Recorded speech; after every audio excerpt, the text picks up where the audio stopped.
My brain is fried. Happy Mushoku Mondays, everybody. Welcome back to yet another Trek, the Mushoku Tensei Jobless Reincarnation novel series. We are on volume 15, chapter 12.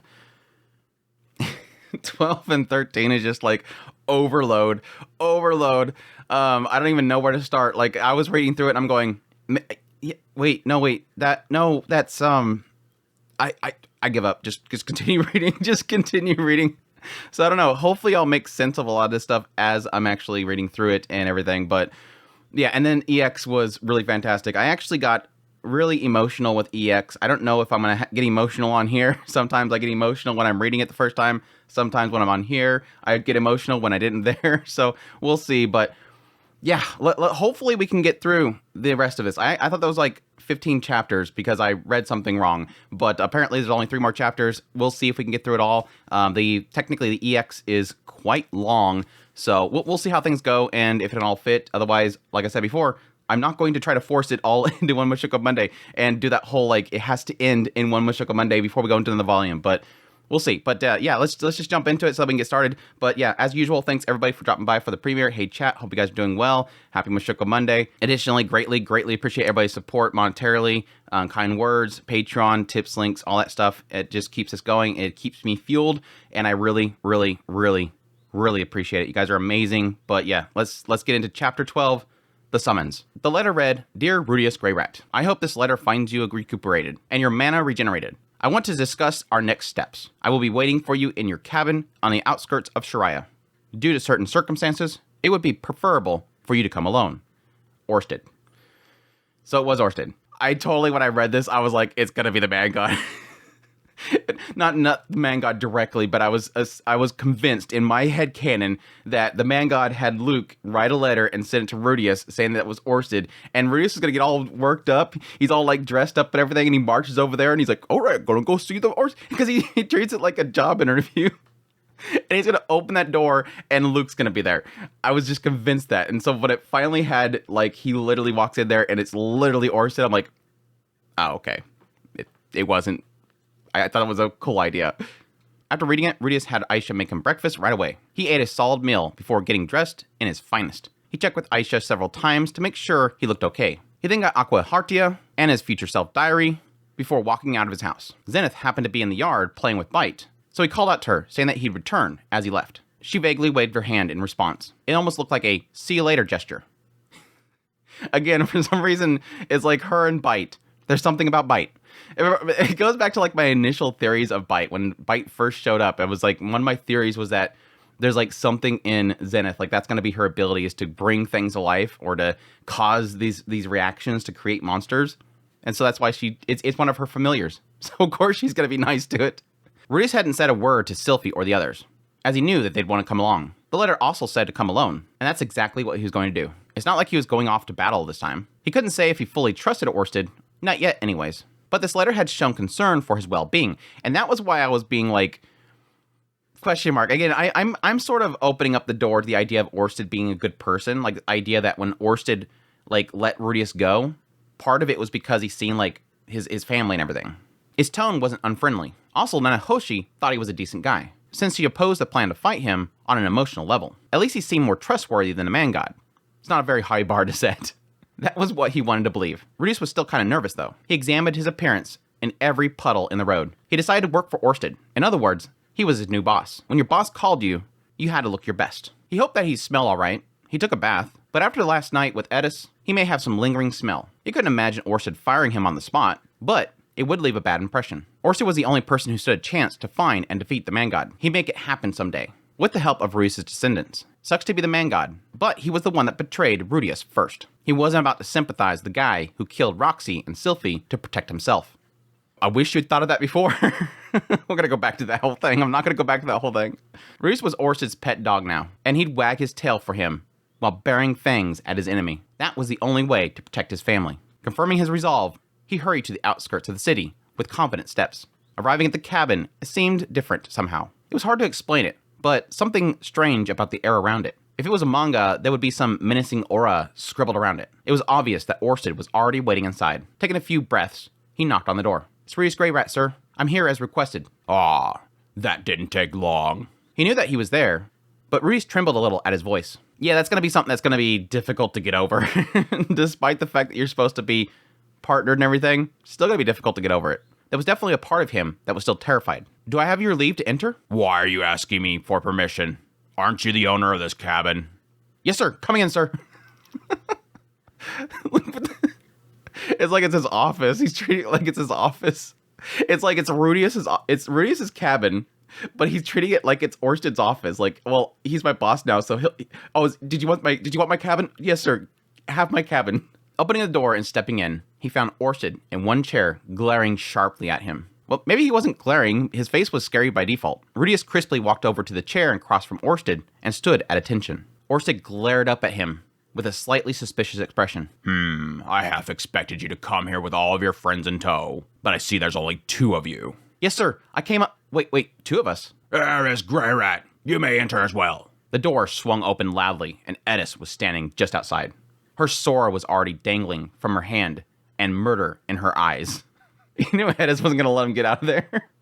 She swung her blade up to point at him. Orsted, if you lay a finger on Rudius, I'll cut you down on the spot. A lesser man would have peed his pants at her furious voice. But Orsted was unfazed. She used intimidation. Orsted is unfazed. I have no intention of harming him. Well, I don't trust you. I suppose you wouldn't. Edis walked to the corner of the cabin, folded her arms menacingly. Still stunned by this, Rudius looked at the 2 of them. Should he be making excuses now? I'm sorry, boss. I didn't do this. That he didn't bring her? Insisted that he didn't view him as an enemy? The problem is that he couldn't make any excuses for her carrying a sword. What is the matter, Rudius Grey Rat? Have a seat. We need to talk. Right. Pardon me. About Edis. Your reaction made it clear enough. She followed you here without your knowledge, I imagine. Well, yeah, I guess she did. Would you, mind if I had a word with her before we got started? Feel free. The dude isn't dumb. Like, he's like, yeah, obviously she came here without you knowing. It's not like you did anything wrong. Orsa didn't seem upset, but Rudius turned to beckon Edis. What is it, Rudius? Edis, why did you follow me? I saw you all dressed up. I just wanted to know where you were going. Maybe she thought that he was going on a secret date. You understand that I'm working with Orsted now, right? Yeah, but it's Orsted, Rudius. He obviously is planning something, right? I'm worried that he might be tricking you somehow. That's possible, but it's too early to say for sure. For now, do you think you can keep calm and just let us talk? We can fight him together if we figure out that he's tricking me. I'm counting on you, Edis. Oh, yeah, got it. That's like all she needs is just to say, okay, if it goes south, we'll fight him together, right? And she's like, yeah, okay, got it, everything. All right, I'll be right here. It's like simple. It's very simple. There is a nice thing about simplicity, but there's a relatability to simplicity. And the idea that, yeah, a simple concept here unites a person and it's enough to encourage you, which is, yes, technically a good thing for anybody, simple or not. Just knowing that somebody is going to need you is enough. But again, it technically goes to her credit in the idea that, yes, technically a few days ago, he literally just ran off to fight Orsted alone. So yes, of course she's going to follow him. Who's going to go out to fight this time? He obviously has a track record for not telling people things. I'm sorry about that. It's all right. Seems that Edis is having a very hard time trusting you, Sir Orsted. But I suppose that's a curse at work. Who told you about the curse in the first place? The man god. He claimed that you suffered from a number of them, actually. Reese answered honestly and without hesitation. He prepared himself to tell Orsted everything about his conversation with the enemy. I see. Orsted raised his hand to his chin and turned his gaze upward for a moment. There wasn't much to look at in the cabin, so he was probably thinking things over. First things first. Allow me to fulfill my promise to you. Huh?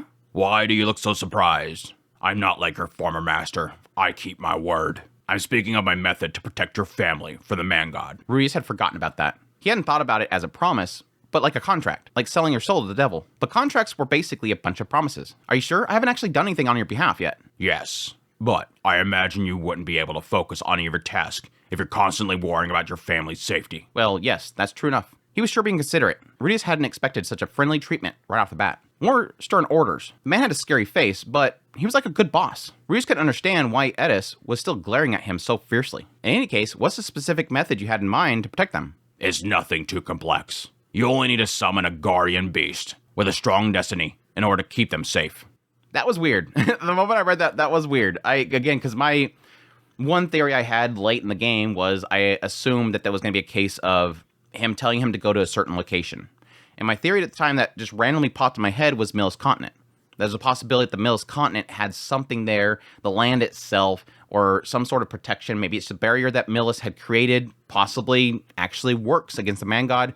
something there, because again, when he was traveling back to home after the displacement incident, he's seen the man god a lot on the Demon Continent, seen him a lot on the Central Continent, but never on the Mills Continent. Yes, again, also the Beggaret Continent, but I assume that's because he already told him what he needed to tell him. Rather than it being like a protective shield or something like that, they're going specifically on summoning a beast, and seemingly one that has a strong destiny. So we're playing destiny into the picture again. It's not simply create a guardian that's going to be a dog sitting out in your yard barking at things. I don't know if it's going to be a dog yet. And it'll attack anybody that comes in the door. No, it's specifically saying, yes, that can keep them safe. But additionally, this is a thing that he can't control. And thus it pushes destinies out of line. If we're talking about these paths, currently the main path right now is Rudius lives and his descendants will eventually kill the man god. That's the main path. This is destiny. And we're going to create a beast that has a strong destiny to go along with that. So that when the man god tells Luke or somebody else to come in here and mess with things, it now has not just the original timeline that has strong destiny in line, but it also now has this thing that can't be controlled, that is going to push anything that's unnormal and unnatural out of the picture as well. And it's kind of funny that Orsted puts it in a way right now where it's nothing too complex.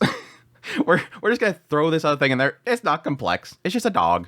I see. Unfortunately, I don't know how to use summoning magic yet. Very well. I'll draw the magic circle. You can just channel your mana through it. Oh, that works then. Sorry for the bother. Reese thought, so a guardian beast with a stronger destiny. In other words, a guard dog protected by the laws of causality. Will that really be enough to keep them safe, though? The man god has no influence over anything but humans. That is an interesting note. Specifically, humans. That kind of stood out to me. That means that, like, assumingly, unless this is one of those terms that is broad, meaning sentient beings, it's not humans, it's sentient beings. That would make me believe that other races besides humans cannot be manipulated by the man god. Which makes sense if he's the man god, even though we've kind of already put a lot of doubt in that term. Technically, if you think about it, say Linnea, for instance. That means that possibly Linnea cannot be influenced by him. So it kind of makes a call to the idea, if Rudius wants to keep his family safe, move to somewhere where there's no humans. In addition, he can't manipulate many individuals at a given time. As long as we're taking action, he should have his hands full trying to stop us. Given his personality, this should be enough in order to protect your loved ones. Another interesting point. The idea that because he can't manipulate too many individuals at the same time, my assumption there is that he can only possibly connect to somebody, like he's creating a link to somebody. Like for the longest time it's been Rudius and Luke. And so he's bringing Rudius and Luke into the picture, and he can't really create any more threads elsewhere because he's currently working on them. Or there's a possibility that maybe involving too many individuals will make his foresight into the future more cloudy. Because he's putting too many things in the mix in order to change destiny, it's becoming so jumbled, and there's so many possibilities these individuals can do that it just messes up everything. But that makes sense. What Orsted's doing here is just keep things to occupy him. If you create too many variables that he can't offset, it's going to mess with him. So if he sees this path right here, well, I'll just do this in order to fix it. I'll do this in order to throw Rudius off. Well, if at the same time he's going to plan to do that, if Rudius suddenly throws a dog into the picture, suddenly it makes it more difficult. So it's technically putting the man god into catch-up phase. He's got to catch up with what they're doing. Now they were psychoanalyzing the guy. The bit about him not being able to influence many people at the same time was interesting. It implied that he could control at least a few simultaneously. So he was meddling with other people's lives while he was messing with Rudius. However, you mustn't let down your guard. The man god is devious and unpredictable. Don't leave everything to the guardian beast. Make sure you're there for them as well. It honestly sounded wrong hearing those words come from Orsted. He just didn't look like the kind of guy that would be reminding you to spend time with your family. Can't judge a book by its cover and all that, but seriously. It's kind of turning Orsted in my mind to like a grandpa. Take care of your kids. It was time to get down to business. There was all sorts of things that he wanted to ask Orsted. But he needed to keep up his end of the bargain as well. It couldn't hurt to proactively ask about what his orders were. All right then, what is it that you'd like me to do for you from now on? Don't you have any other questions for me? Sure, I do. Lots of them. Why aren't you asking them then? Well, I don't want to pester you that much, I guess. Orsted let out a sigh and then shook his head. You are my ally now. In other words, I'm your subordinate, Sir Orsted. I think we should keep the chain of command nice and clear. How dare you interrupt Orsted? Rudius, the cojones came out of nowhere. He beat the living crap out of Rudius. and now he thought of ways to protect his family. Even Rudius wasn't shameless to pretend they were equals. Very well, if that's what you prefer. But regardless, the two of us will be working together to defeat the man god. It's important that you learn everything you need to know. Okay, but what if I turn out to be the man god's spy or something? For all you know, I could start feeding him information every night. I trust you, Rudius Grey Rat. You risked your life for the sake of your family, and that has earned you my respect. Very interesting. Very, very interesting there. It's so funny because it's like, in this situation, he's obviously helping you, and he's going to give you information, and your thought process to go, hey, dude, I could be a spy. Are you sure you want to tell me information? It's like, he probably already thought about this stuff. It's like, don't worry. Because I brought it up first, that means I'm not a spy. Rudius was going to blush. Well, he had been pretty desperate back then. If it was good enough to gain his trust, then he wouldn't complain. What to ask about, though? A few things came to mind. All right, then. I'll just go down the list, one by one, I guess. It seemed best to start with a feud with the man god, or the nature of the relationship. Maybe hear more about Orsted himself before that. Could you tell me more about yourself, Sir Orsted? You want to hear my story? Yeah, if you don't mind. What has the man god told you about me? It seems that he mentioned my curses at least. He said that you had 4 different curses specifically. Go on. The first thing makes every living thing in this world hate you or fear you. The second keeps man god from seeing you. The third prevents you from going all out. And he didn't know what the 4th one was. Or at least he said that he didn't know. I see. He gave a small nod. Let us begin with the first curse then. From the day I was born, I have indeed been loathed by every living thing of this world. So it wasn't a... Possibly. It wasn't a curse of the man god. It still could be a thing where, in the essence of him being birthed, the man god cursed him. But it still at least alleviates that and the possibility that it was in his birth. I don't particularly hate you, though. Some such cases do exist, such as yourself and Nanahoshi. Okay, then. There was exceptions. Since Nanahoshi and Rudius came from another world was probably relevant. Rudius wondered if he should take the opportunity to reveal his own truth. But with Edis next to him, he was reluctant to do so. But keeping secrets from Orsted didn't strike him as wise at this point. This is interesting because it's like another case where it seems like with each individual girl, Roxy, Sylphie, and Edis, each one of them, he's revealed something about his past. Sylphie, I think, is the only case where I think she's trying to figure it out herself through the whole situation with Nanahoshi.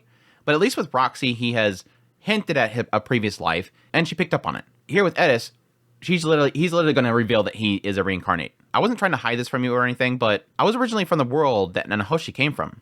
Maybe that has something to do with it. Is Rudius Grey Rat not your true name, then? It's a very long story, but I'm not exactly like Nanahoshi. I just sort of woke up in the body of a baby named Rudius Grey Rat. I guess I'm not sure how to explain it, actually. Ah, so you were reincarnated. Rudius didn't expect that word to come out of Orsted's mouth so smoothly, though Rudius felt like he had seen a few notes in his diary about the Dragonfolk possessing a means of reincarnation. Something about how they came back in a new body a couple of decades after they died. Maybe that was an ordinary enough concept for them. Most likely, the reason you do not fear me is connected to your status as one reborn. Are there others who don't fear you? Apart from a handful of exceptions, only those descendants from the ancient Dragonfolk. So, Petagoose for one, although he did seem terrified of Orsted, maybe that didn't have anything to do with the curse. Sometimes you have perfectly good reasons to be scared of someone. As for the second curse, which keeps me from the man god's sight, that is no curse at all, in truth. What is it then? Orsted paused a moment to think. A secret arts of sorts, created by the first dragon god as a tool against the man god. It enables me to see the flow of destiny, and ensure that certain laws of this world do not apply to me. That makes me wonder if that's the reason why Rudius couldn't see Orsted when they were fighting. He said that, and I didn't really kind of specifically pick this up until I was rewatching it. He said that he seen Orsted perfectly fine with his normal eye, but with his eye of foresight, he couldn't see Orsted at all. It didn't imply that Orsted was moving too fast that he couldn't see the images that he was going by, because it kind of implies this idea of here's the individual, and then here's this forward image that is going this direction or this direction or this direction. He said he couldn't see Orsted at all. So it kind of implies this idea that possibly because of this specifically thing, because that concept possibly is a law of this world, maybe that's why he was able to break past the Eye of Foresight, which technically makes sense if that's what the man god sees as well. Is the man god essentially seeing what the Eye of Foresight would see? It's just interesting that he had to activate it. The man god possesses great knowledge of the future, and his eyes see far, but they are blind to those outside the world's jurisdiction. Which is interesting because you would assume that Rudius is outside of the laws of the world itself as well, outside the world's jurisdictions. That's kind of my assumption that was kind of building up over time, this idea that Rudius kind of breaks things because he's not within those laws. They mentioned this idea of like certain magic being like ordained as not usable in the past. Well, what's going to keep him from doing it? Same with Nanahoshi. I think that was the subject was about summoning from another world or whatever, summoning living things. And I'm like, well, that means that Nanahoshi and Rudius can do it because they're not from the jurisdiction of this world. Whatever pact they made or whatever, they don't have to follow it. Rudius had no idea what it meant to be outside the world's jurisdictions, but being totally invisible to the man god seemed very enticing indeed. Could you explain that part about seeing the flow of destiny? Let's see. He fell silent, assuming his contemplative pose again. Rudius hoped that he wasn't thinking of a lie on the spot. I don't think he cares to tell you a lie. It's like one of those things where you kind of imagine somebody that's been around for so long and everything's so matter of a fact, and it seems like it should be just common knowledge, especially to even his own enemy. Like, why even keep anything a secret from Rudius that he's going to go off and rat it off to the man god? Because it's like, you assume there's a possibility that the man god knows everything about him. When I look at someone, I can see the broad outlines of their life story. Does that mean that you have the power of foresight as well? No, I don't see the future. I see history as it is ordained by fate. Rudius didn't see the difference between this power and actual foresight. For the moment, it seemed the easiest thing to think about it is a lower tier version of the man god ability. That's a kind of a funny thing because, yes, technically that feeds into my thought process there. My ongoing theory here recently is the idea that I think that Orsted sees a future that is it's a waste now. Like, everything in it seems to be not true. Even the whole aspect of it is mainly for the story because it doesn't include anything about Rudius even being alive. So everything in this future that he seems to see is crap. So it seems kind of odd in that regard. And he's putting it as he's not seeing the future, which makes sense. Because whatever history he seemed to have seen isn't even applying Rudius into it. If he were to look at it right now, he's not going to see that he's sitting in that room with Rudius. Because he's sort of putting it as a history that was ordained by fate. And that, I'm wondering if that's a different way of putting destinies. I hope not. But it kind of explains this idea that it's not so much that he sees a future as it is ordained right now, because future can be changed, but more so he's seeing from the future a history that was written, essentially. Could you use a secret art on me as well? That would be unwise. Why do you say that? Rudius wasn't sure about seeing people's destinies, but it would be nice to hide from the man god. That art has a side effect of dramatically slowing your mana regeneration rate. How dramatically? You regenerate your supply of mana completely in 10 days, yes. Under the influence of the art, that would take roughly 1,000 times longer. So like 30 years? Wow. That explains so much. This is one of those moments where you're like, God damn, Refugin. Like how much? It's not just a thing of, I love how Refugin sort of ties everything together. Like he's been cooking on all this stuff for so long. And it's kind of genius in how everything just ties together so nicely. Like when we're going through whenever there's a big info dump right here, even though there's some stuff later on that kind of got me a little bit like, what? Even though there's an information dump right here, it all fits perfectly. It's not like he's making up crap on the spot because he's been talking about it for a long time. That's the cool thing. It's not like he's just pulling things out of his butt. Okay, crap, he's gonna be talking to Orsted. What stupid let's just make up a bunch of stuff. Yeah, so let's talk about a funnel, and the funnel creates confetti. No, he's literally talking about something that has been hinted at for a long time, like from the first meet of Orsted. What was the first meet with Orsted? He barely used any magic. He was relying on physical combat. When he was fighting with Orsted, just this last chapters, he put off using magic. Yeah, he used dispel magic.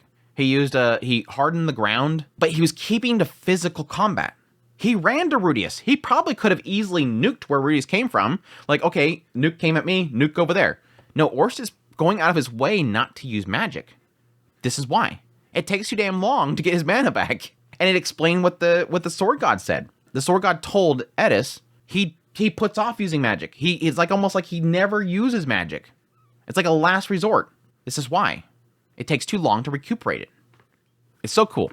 As a result of this, I cannot wield magic freely. And that is the reason why I so rarely fight with all my strength. And there's the reason for that one too. There's something keeping him from using his full strength. So basically his mana regeneration is so slow, he couldn't use it very often. Not knowing how large his supply is, Reese assumed it would take years to refill. He'd be very careful in conserving his power then. Well, I cannot use a secret art itself on you. The bracelet I gave you provides a similar effect. So it was some sort of man god jamming device. So this doesn't have any side effects? Maybe if we mass produced it. I would have done so already, if it were possible, and removed my curse as well. I used a considerable amount of mana in my battle against you. I will be unable to fight with all my strength for a while. Huh? Wait, really? But you took me out instantly. His voice was distinctly bitter. I was forced to resist direct hits from your magic many times, and ultimately draw the God Blade. It costed me a great deal. Okay, first, it is odd that he's saying that if he could, he would do that. When I first read that, my assumption was that he's implying that I would have done it a long time ago. Like back here, if I could create a bunch of those, I would have done that. Because then he can go around and force everybody to have to wear this. If you don't, like, tell the leaders, if I find somebody that doesn't have this on them, I will kill them. And I would assume people would be fearful of the Dragon God. They would do it. They would ordain that every citizen has to wear this band. And that would create that would literally make it to where the man god could never talk to anybody, could never see anybody. It's kind of genius if you think about it. But it's sort of implying here, because he goes right into talking about how they use all of his mana, that he can't create enough for Rudius.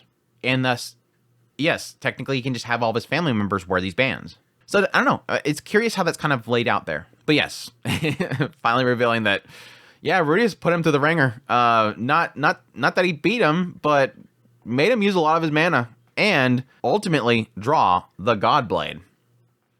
It's quite a name. And again, it kind of makes me wonder what is the deal with the God Blade? Is it like a special blade that is specifically for the dragon gods? Reese felt like he beat him into the dirt without breaking a sweat, but apparently he put up a better fight than he realized. A solid effort. Ho ho ho. In any case, my supply of mana is quite low at the moment. Accordingly, I will need you to take action in my stead. And that kind of makes me wonder. I mean, yes, technically he specifies quite often that he's seen something in Rudius. Because he's seen how he's protecting his family and everything, he's going to work with him. He's going to trust him because he's seen how hard he worked for his family.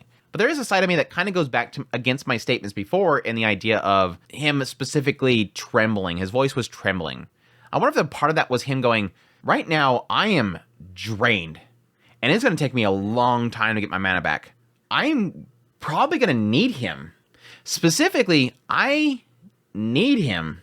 Not just because of the descendants and the curse and everything like that. I need this dude to help me out for a little bit. Because, yes, what's the chances that after he killed Rudius, he goes off somewhere and then the man god sends somebody else to finish him off? I don't know. It all depends on how long it takes for him to recuperate. It could take, like Rudius, it could take years for him to recuperate. Maybe the Orsted has a place he can hide at. So maybe he could just go off somewhere and hide. Go to a place where anybody that the man god could talk to can't get to. If he can only talk to humans, possibly. What if all Orsted has to do is go to some place that's secluded that humans can't go to? Go to where well, I guess he couldn't really go to the Redworm Mountains because then dragons might kill him, but there's places he can go that humans can't get to. Right. I'll do what I can. So working out the cost of damage done, it seemed fair. On that note, Sir Orsted, can I ask you why you're fighting against the man god? Yes.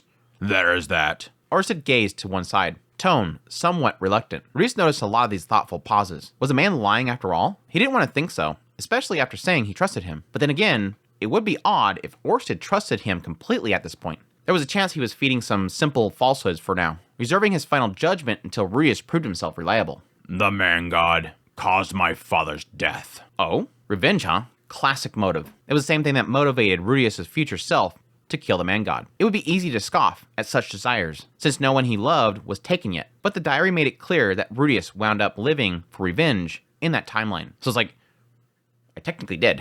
I technically did do that. In addition, his destruction was the dearest wish of the ancient dragonfolk. All the dragon gods have existed solely to pursue this goal. So a cultural sense of duty as well. Wait, all the dragon gods? How many dragon gods have there been? I am the 100th, it seems, and the 99 before me all devoted their lives to bringing down the man god. Wow.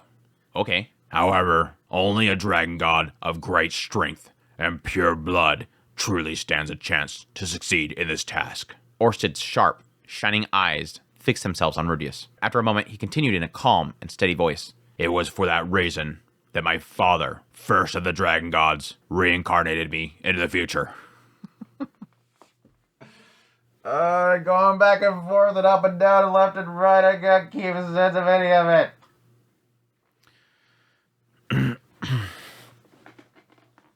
Rudius reincarnated, Nanahoshi transported my theory of like the future, and then Nanahoshi going back into the past, and that's why she's here. And then now we have back here, we have this whole thing with the dragon god, and then Orsted is sent to the future to this timeline about 2,000 years prior, and then they reach this point, and then that's where my brain's like going,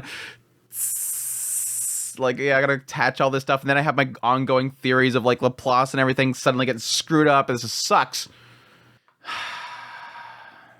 But yes, that technically does. I don't know why I didn't really think of that, but yeah, I don't know what I ran into it. Something, I know what it is. There's a stupid spoiler that my brother gave me at some point, and I was looking into it, and then I realized it. In that first conversation with the man god, he did technically mention the idea that the wicked dragon god, like, that's what they do. Reincarnation. So the man god wasn't lying when they said that they specialize in reincarnation. Because, yeah, technically, but I guess at the time when that first conversation with the man god was happening, the assumption there was that, oh, he's talking about, okay, there's this man god that Rudius is talking about, and there's this apparently a dragon god over here, and since they specialize in that, then that obviously they transported Rudius over here. This is specifically talking about, and they'll get into this idea of reincarnating yourself in the, again, not necessarily that you're reincarnating people from other worlds. It's like that thing that the man god's not lying. They specialize in it, but not necessarily what Rudius is doing, or so we think. But yeah, that's chapter 12. Let's get into chapter 13. Let's just keep going. This is where it starts to get crazy.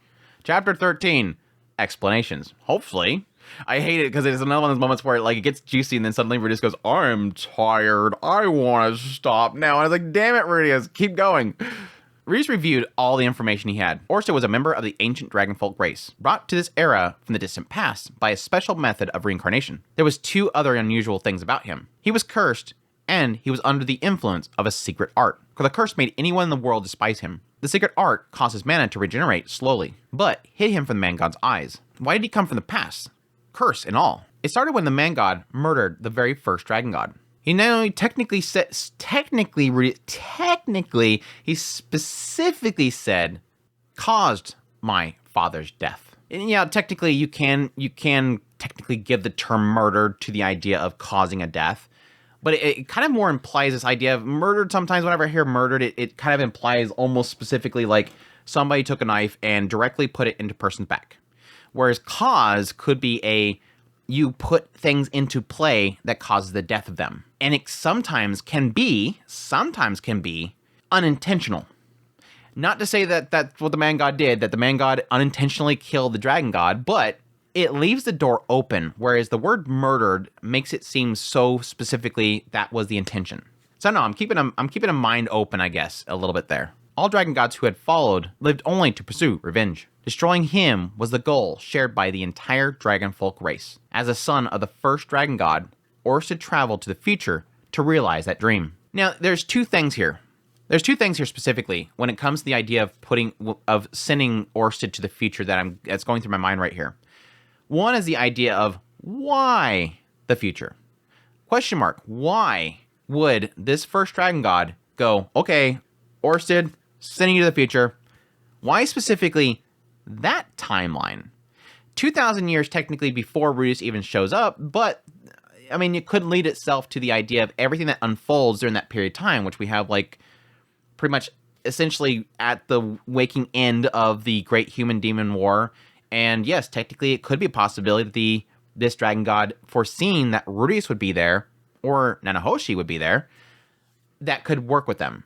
And again, that goes back to that whole thing where my brain starts to boil on the idea of technically getting into the mindset of the possibility of Nanahoshi or somebody contacting way back then to tell him to send that back forward. And it's like the past and the future are all convening to one location to create the ultimate thing that destroys this one thing, or to stop this thing from happening. But additionally, yeah, that kind of implies this idea that this first dragon god possibly used this secret art, seen this future, or no, I'm sorry, this history written, ordained by fate, to see that they were going to die, and possibly foreseeing that, sent Orsted in the future as seeing possibly that being the pinnacle point in which they can resolve, or at least defeat him. It gets in a lot of predestination / future time jumping stuff that just kind of hurts. I'm trusting Refugin ties this all together really well, because he's creating way too many threads right now, with not just time travel, but reincarnation, technically time travel, foreseeing future stuff. Does that sound about right? Yes, you certainly grasped all that quickly. How long ago were you reincarnated, by the way? It was roughly 2,000 years ago, I believe. 2,000 years living in this body was shocking to Rudius. His story was coherent enough, but something about that just felt a little off. Where exactly was this feeling coming from? Maybe the part about him not regenerating mana? Pedagus had a summoning spell that could drain mana from his opponents, and Rudius had assumed that Orsted used that too. Wouldn't that solve the problem by itself? Nah, there had to be a reason why it didn't work. Maybe you couldn't permanently store that mana inside yourself. That is a good question mark there. Because yes, they kind of explain it as, if I remember correctly, there's a front worm gate and a back worm gate. The front worm gate drew in people's mana, like absorbed their mana from them. Like you're just yanking mana from them. And the rear worm gate would then flow that mana back into them. And that was the ability that Pedagus used to be able to fight, essentially. And yes, technically Orsted did use a worm gate. And I think that was just the front worm gate that he used on Rudius, was to basically absorb what Rudius was going to use on him. Why not use the other worm gate? And there's a possibility here that maybe other people's mana being flowed inside of you is a bad thing.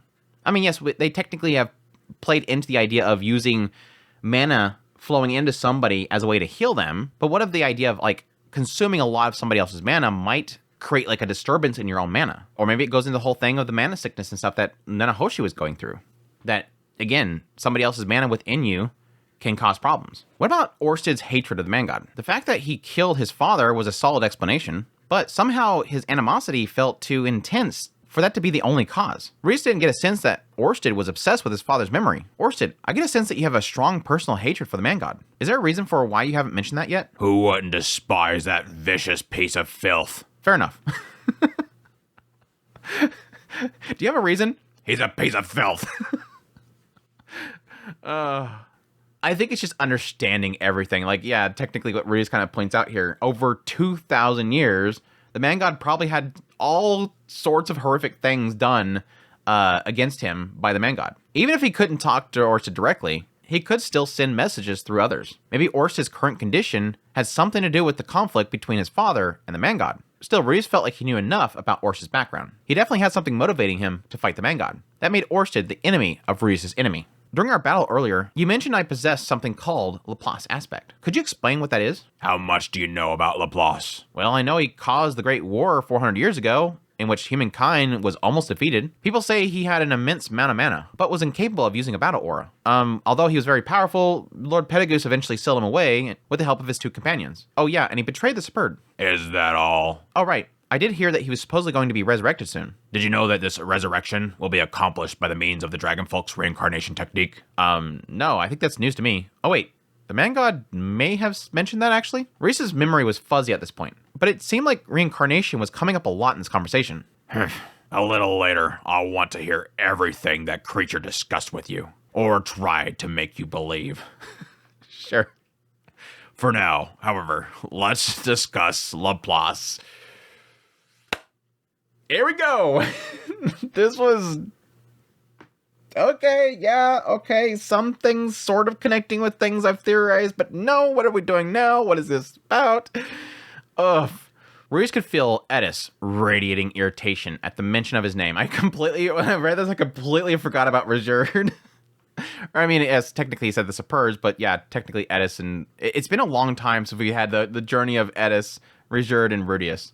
It made sense. They were both good friends of Resurd, and Laplace was his mortal enemy. That made Laplace their enemy as well. Still, Rudius needed to keep his cool. No matter what Orsted said next, getting mad was Edis' job, and calming her was his.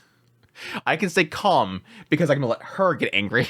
The demon god Laplace, as you may know him, is in fact the pitiful shell of a man once known as the demonic Dragon King.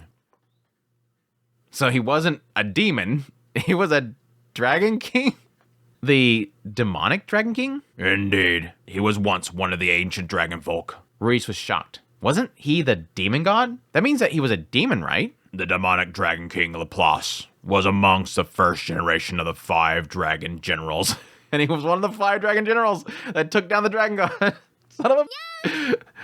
Reese thought, those were the guys that were once under the dragon god's command, but ended up betraying him. Supposedly, their battle ended with no one left standing. Laplace escaped the destruction of the world of dragons and wandered this one in pursuit of a singular mission. At the time, he was known as the second dragon god. I mean, it makes sense if they defeated the dragon god and the world had collapsed itself and there's barely any dragon folk left, they kind of imply. You would assume that he would take on the title of dragon god, depending on how they assign the title of dragon god. So he was a dragon king, and a dragon god, and a demon god. That was too many titles. It was giving Rudius a headache. The man worked feverishly to develop some means of destroying the man god, calling himself the dragon god. He gathered talented followers to him, teaching them all the arts that he knew, and over many long years, he developed his technique still further. Also that I, the strongest of the dragon folk, could inherit his legacy when reborn in the distant future. What? It's tying all this together. Laplace, one of the generals, essentially turned on the dragon god. The dragon world destroyed. He somehow gets out of it. And his sole focus becomes to kill the man god. Because again, as Ors had said, all of them, their whole purpose is to kill the man god. All of them want to do it. It may even be like an inherent thing within them. Or it could possibly be the idea of just trying to get revenge for what my assumption is, that the man god deceived the dragon god, corrupted him or something like that, caused the destruction, all this destruction, and eventually led to the destruction of that world. And now they're all trying to kill him because they lost everything because of him. And so he's been basically building up abilities and teaching others all these skills and arts, all for the sake that they will fight the man god, and additionally develop all these skills to one day give it to Orsted. Which starts to make me wonder, like, why does Petagus want him dead? Now, I have my theories on that, and I think I'll get that into that a bit. This idea of possibly just Petagus wanting to put him out of his misery, just knowing that the Laplace is crazy. It could be a thing of not necessarily hating Laplace, because that's the assumption that it builds in us this whole time. This whole time, the misdirection that we've been given is that Laplace is a demon. But no. Laplace is their kin. Laplace is their people. And he's trying to kill him. Not because he's a demon. It's not that Orsted has a hatred for demons. Because that was... it all plays together. I love it. It all plays together. I love that. What did I say back here? When the whole situation with Roxy happened, where they wouldn't allow her in there, it wasn't specifically like he was saying that he hates all demons. Because... why wouldn't he go around to kill them all? There's a massive island in the east, full of them. If he actively hated demons, he'd nuke the whole place. Why isn't he actively killing them? He's just sitting up there waiting for Laplace to come back. He just doesn't like demons being on the fortress because they could do something against him and prevent his way of taking down Laplace. The misdirection we've been given this whole time, since we've been given this misdirection, we assume it's because Laplace is a demon. But in fact, he's just after the goal, not of killing demons, not of killing a demon Laplace, but of killing his own kin. And I think a lot of that has to do with possibly him needing to. Like, I need to. Or possibly, and again, this might connect with this lack of full knowledge here, he could know that Laplace killed the dragon god. He could know that Laplace was involved with the original killing of the dragon god. Maybe he doesn't like that. There's so many things, so many possibilities here, and I like how it all kind of fits to a narrative. It's so funny when I'm trying to explain something and my mind goes a million places. Where was I even at on this stupid document? But it's interesting because I've assumed that at that point that the first dragon god was taken down, or maybe he was told before then, that possibly back then Laplace was told by the dragon god, I'm going to send my kin in the future, develop things to give it to him. I'm going to leave this to you. Or maybe there's even the possibility that it wasn't necessarily a thing of like the generals taking down the dragon god. The dragon god could have destroyed himself to stop the man god and sent them on, specifically Laplace, to essentially prepare in the future. Maybe the dragon god had to die in order to send Orsted to the future. Maybe the possibility Orsted is the first dragon god reincarnated. But in the Second Human-Demon War, Laplace faced the fighting god, an apostle of the man god. I called that one. Called it. Because that man god knew way too much about that fighting god's armor. And in that battle, his soul was split in two. And now this is getting way more complicated. Rias heard this at some point. At the end of the war, Golden Knight Aldebaran faced off against the great emperor of the demon world, Kishirika. Kishirika later told him that it was actually a battle between the dragon god and the fighting god. And again, my thought process there at the time, I think I kind of assumed that there's a possibility it was a different dragon god. But yeah, my thought process there was that was Orsted. But no, that wasn't Orsted. That's that whole title versus actual person thing that just completely muddies a lot of this stuff. That was Laplace. So if Laplace was a dragon god back then, that Aldebaran guy must have been the fighting god. And yeah, technically, I didn't. This is one of the nice things about me doing the Mushoku Sundays. For those who don't know, every Sunday I'm releasing a video where I go over skip content from the novel series to the anime, and I'm mostly covering a lot of the first season stuff because I went pretty thorough with the episodes as they were going into the second season. But in this recent video, I went back and I looked at the History of the World segment in Volume 2, and yeah, it completely jumped out at my face like a clawing cat. And just, that was a stupid way. One passage wrote that he was the human god himself. It says right here that he's seen him as essentially an apostle of the man god. But yeah, that was kind of playing my theory of the idea of the fighting god technically being the man god. And who's to say that it's not actually that? Orsted later on reveals that, yes, technically I know all this because Laplace wrote stuff all over the place. We're kind of assuming that all these murals all over the place were Laplace. Gosh dang it. That opened the door of why Pedagogus hated that mural inside the castle, because it was written by Laplace. I hate this crap. Damn it. I can't keep my thinking straight.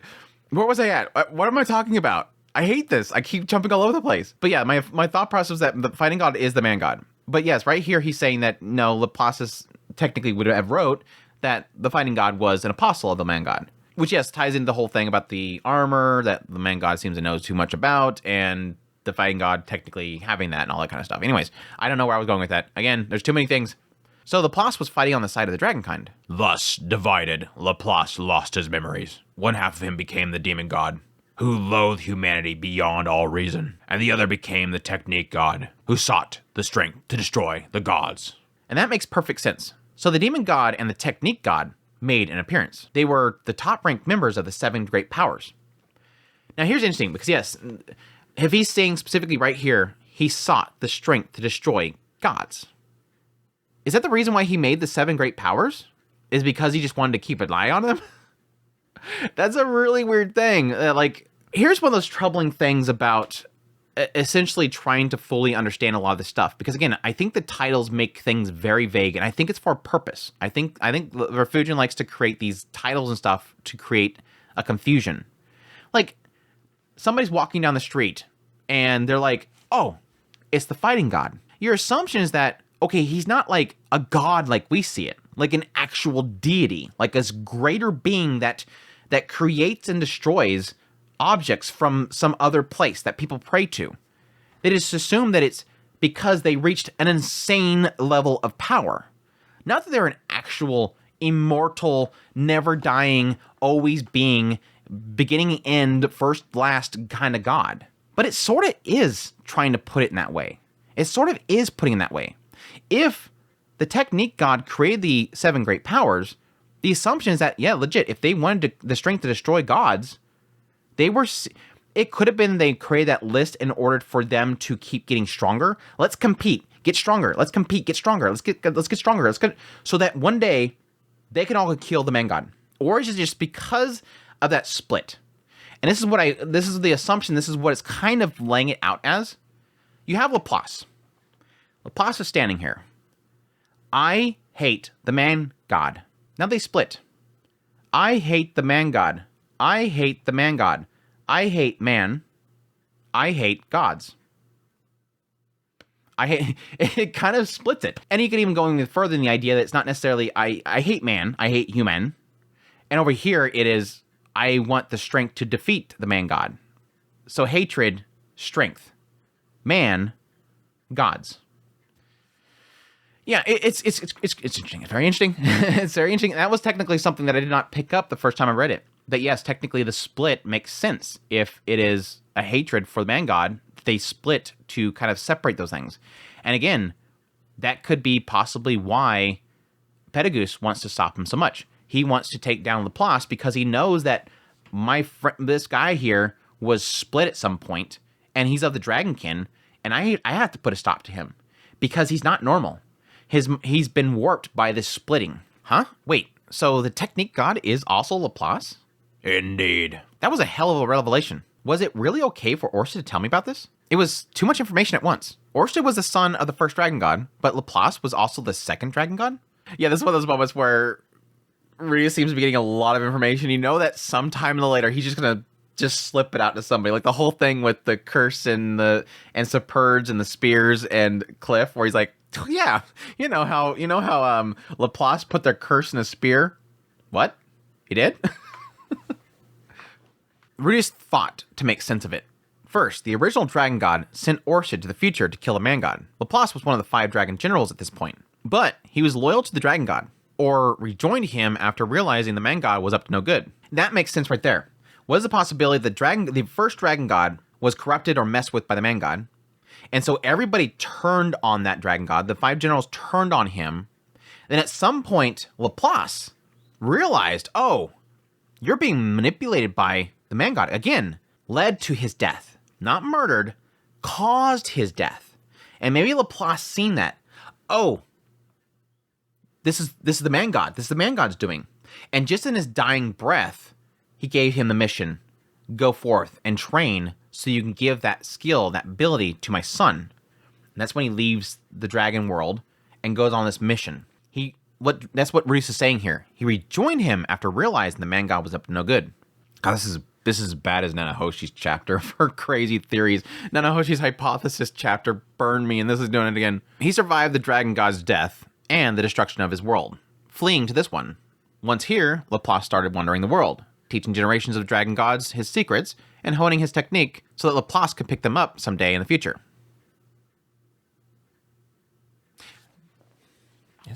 Is that? I love that I can flip to this book without worrying about where I'm opening up the page at. I've read it. I'm done. I forgot about looking up this one. Yeah. So apparently Laplace was building skills so that one day Laplace can pick it up. I guess what the heck 7 Seas? I don't know. Maybe it's foreshadowing something that I'm not picking up here. But that doesn't seem to make sense. It should be Orsted, I'm assuming. There's your what the hell 7 Seas moment. Even though my last 7, I don't know, lately my 7 Seas moment, well, just the last 7 Seas moment was technically not true. But I did say that. I said it technically could make sense. It just wasn't making sense to me. Then the man god set the fighting god on him to stop it. But Laplace got lucky, or maybe he used some sort of last-ditch effort or technique to save himself. Although he was split in half and lost his memories, he managed to live on as 2 separate individuals. It kind of makes me wonder with all this talk about the reincarnation ability technique. I'm wondering if he possibly did that in order to split himself and used it in a sense to kind of send himself into 2 different things. Suddenly, Edis gave up a humph. Looking to her, she had a recognizable, irritating, I don't understand expression. It was relieving to Rudius to know that someone else was struggling more than him. The demon god Laplace, stripped of his draconic essence, retained 2 things. The belief that his purpose was to slay all humans, and his enormous knowledge of the magical arts. And so he united demonkind in order to eradicate humanity. It doesn't make sense why Laplace hated humankind. Again, the assumption here for me and my theory here is that you split somebody that has a hatred for man god in 2, that one half will have a hatred for man itself. And yes, technically if he has that hatred for mankind itself, the first people he's going to turn to is the demonkind, because at this time period, the demon kind is being segregated to the demon continent. Humankind work with all the other races to push them off into this barren land where it's hard to survive because monsters are flourishing from mana, mana pileups and everything. And you have nothing to survive on, no lush lands. So yeah, technically he's going to look over there and go, come on guys, let's go. Let's do this. The technique god Laplace, stripped of his magical powers, instead retained his vast troves of skills and a vague but powerful compulsion to pass his knowledge to others. Accordingly, he created the 7 great powers and devoted himself to refining their techniques. That technically ties into what I was mentioning earlier. Specifically, the technique god Laplace created the 7 great powers, devoted himself to refining their techniques.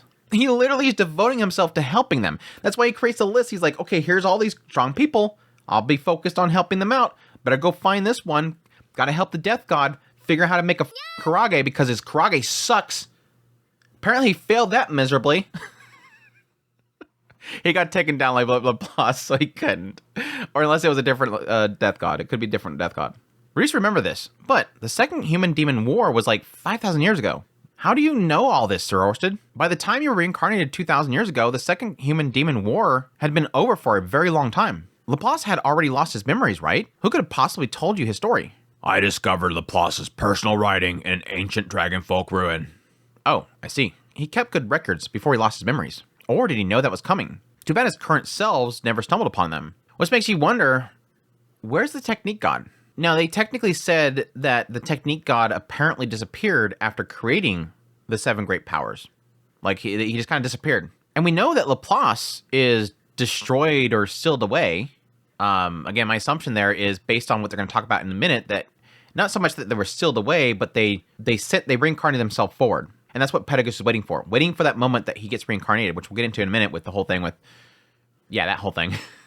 But where is the technique god? I was surprised that Rudius never asked that question. Where is the technique god?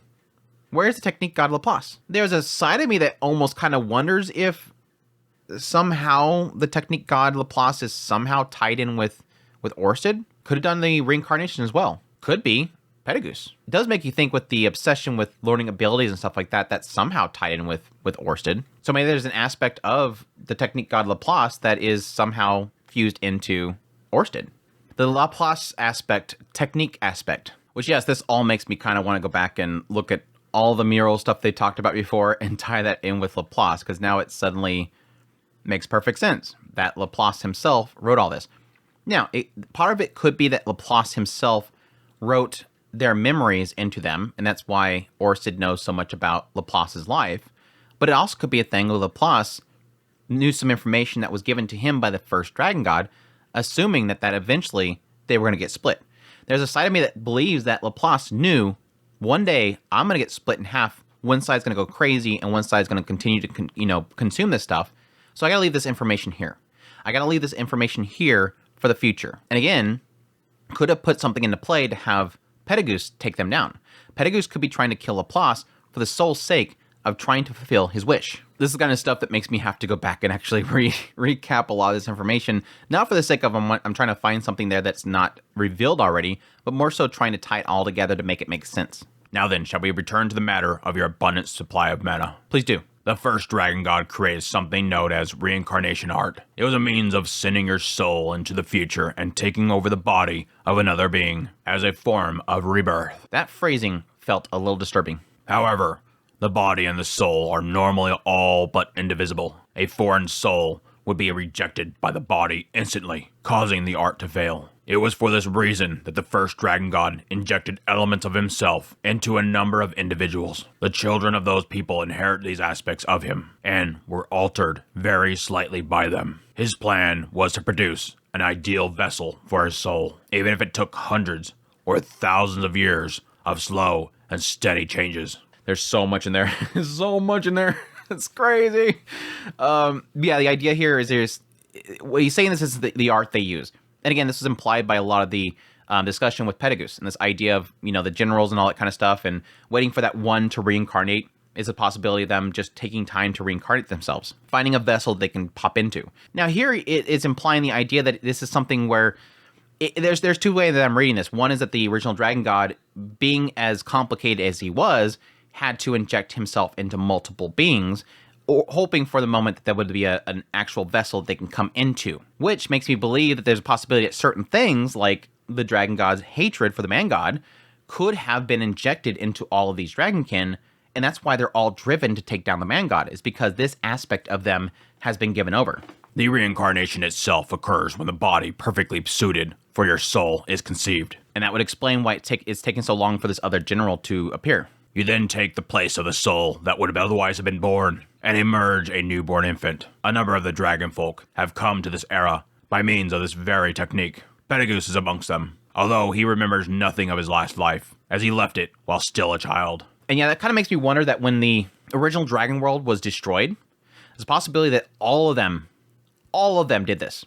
Like the original dragon god staying there, and he's having all these dragon folk produce this effect. So the original dragon god had to scatter himself like crazy, and then all these other dragon folk, they're all reincarnating as well. And then so over time, slowly over time, they're starting to pop up.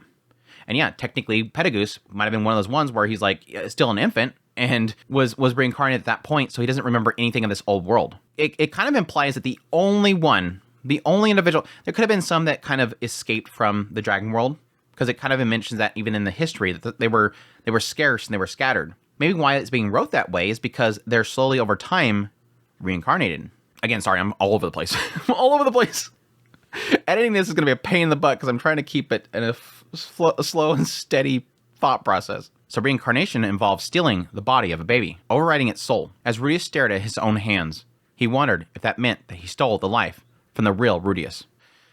This is already tying in sort of with A Sentence of Bookworm. That's one of the original storylines that I loved in A Sentence of Bookworm, that concept of her realizing that she took over this body from the original mind. And it's so sad that so many isekais will include this element, but rarely do they ever actually act on it in a way that's really, truly interesting. I thought Spirit Chronicles was going to do that. This idea of him literally fighting with the self that's still in there. Him being an isekai, and there still being the body of who he's been transported into that's fighting over their mind, because all of his memories are still in there. I liked how, with A Sentence of Bookworm, at least what I've watched with the anime, and I'm looking forward to reading, it at least gives them that idea of sort of what they do with Edis here in a minute. That idea of somebody going, so are you really my friend I've always known? Who are you? Are you who I think you are? Are you still listening to me? Oh, yeah, of course. Reese looked up at Orsted, studying his face closely. Let us return to the story of Laplace. The demon god had lost his sanity at the moment of his sundering, but it seems he remembered the details of the reincarnation art, or perhaps found some record of it, after Petagus defeated him. But before his body was sealed, he released many aspects of himself into the world, and sent his soul into the future. Okay, so the sealing is that sending himself, his soul forward. The aspects is all these other aspects, because you mentioned that earlier with the first dragon god. He had to send all these different parts of him elsewhere. And I guess the assumption is there is that they all convene at some point and create the perfect body that their soul will then go into. Which, yes, right here I'm already thinking about one.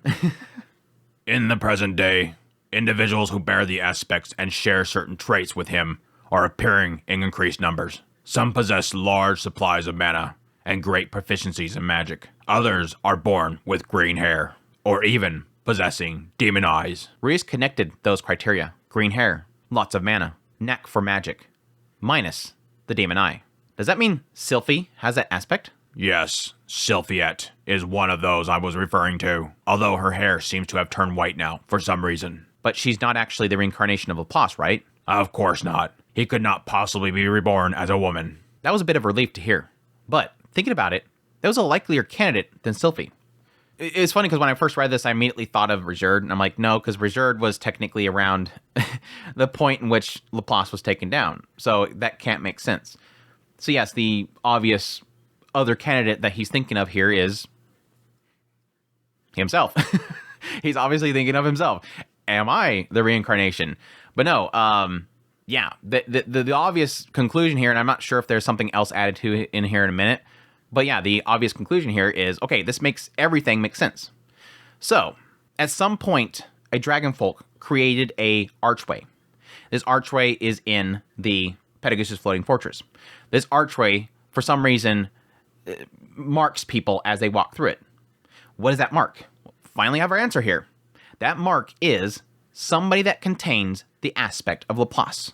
Anybody that has an aspect of Laplace that was given into them when they were born, when they walk through this thing, these little glitters or whatever it was, these lights glitter off of them. Sylphie has an aspect. It's what makes her hair green, and possibly it's why she's so adept to magic.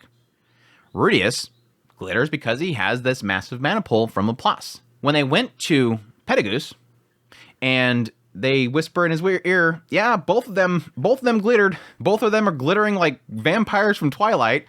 And he's like, oh, there you go. Makes perfect sense now. Again, this is one of the great things that if you connect everything, it makes perfect sense because Refugio apparently thought of all this crap when he was going through it. So Laplace split himself up for reincarnation. Soul goes forward, waiting for it all to convene again. One of those aspects is mana pool. One of those aspects is the green hair / magic ability into Sylphie. So it's an obvious conclusion, knowing how this whole system works. Pedagoose goes, okay, you have his mana pool, you have his green hair, you have his magic ability. So obviously, if you both have a child, you might produce the vessel, the perfect vessel that Laplace will reincarnate into. His soul will go into. That's why he said, boy. Do you have a boy? No, just a girl. Okay. If you have a boy, bring him to me. Again, so my assumption there was correct back then. Back then I said, don't.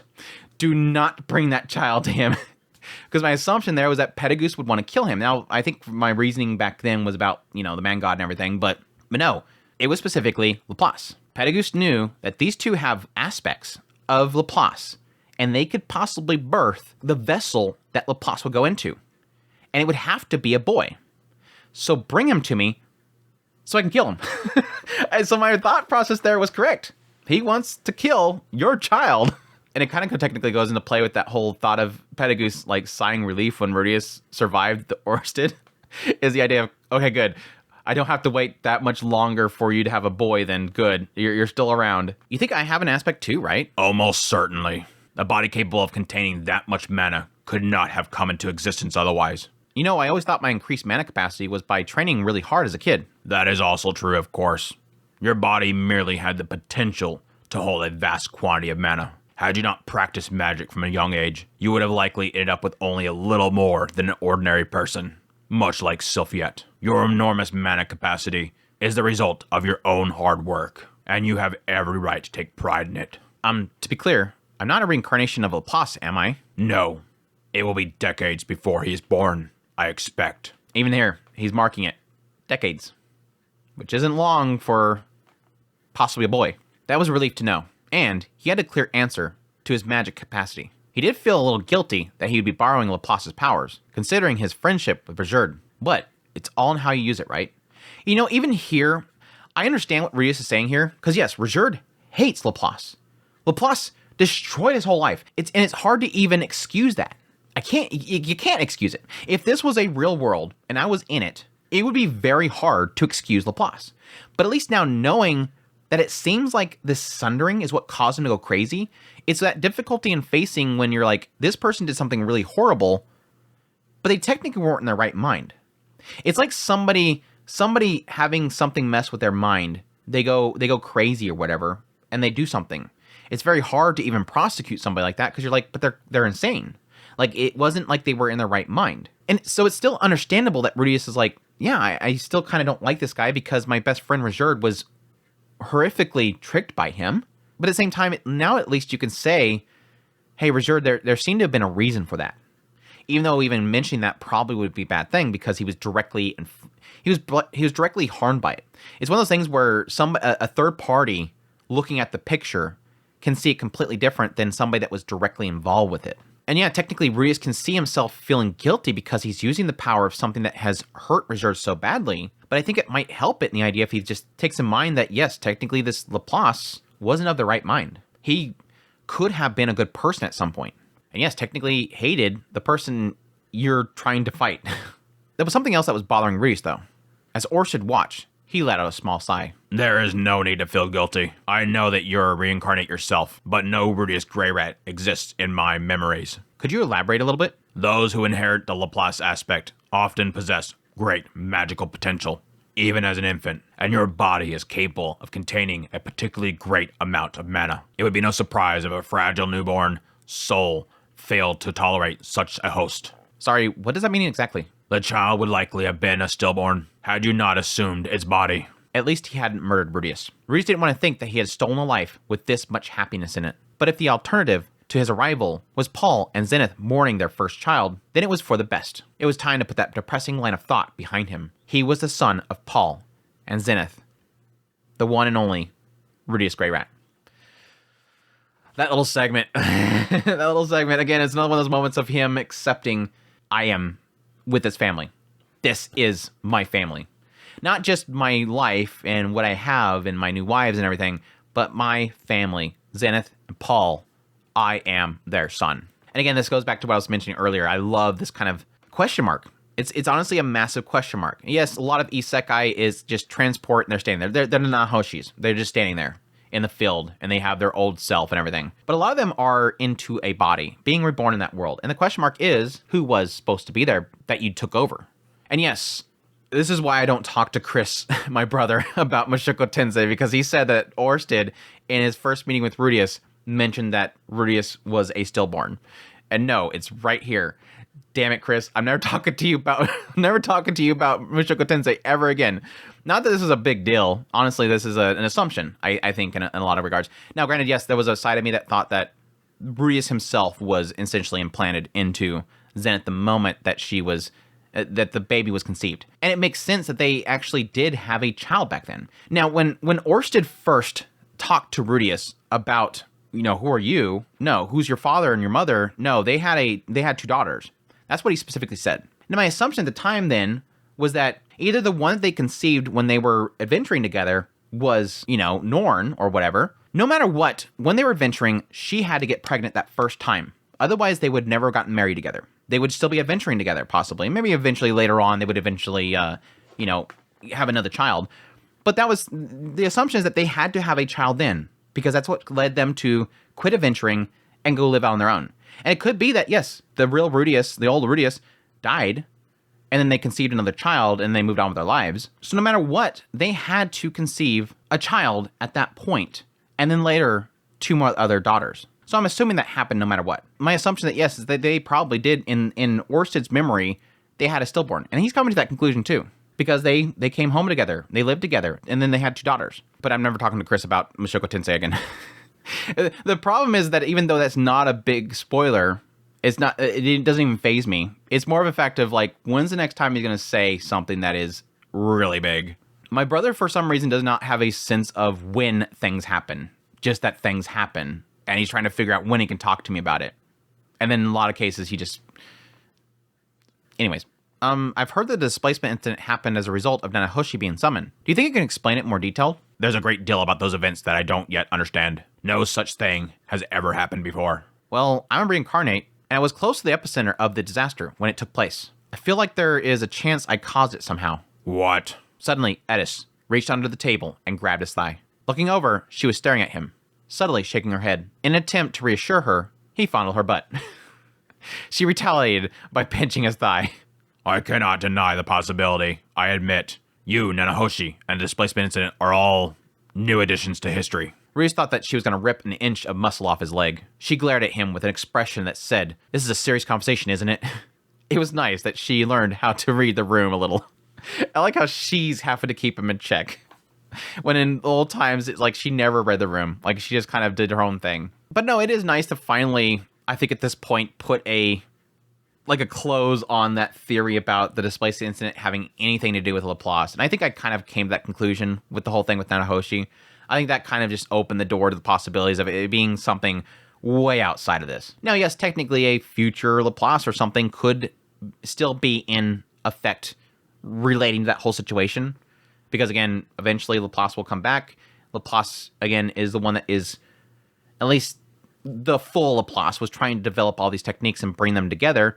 So, I mean, there could be a possibility that in the future, Laplace comes back, reforms the technique god Laplace, and they become one. And then at that point, they join everybody. But, God, it's just all over the place. It's not funny.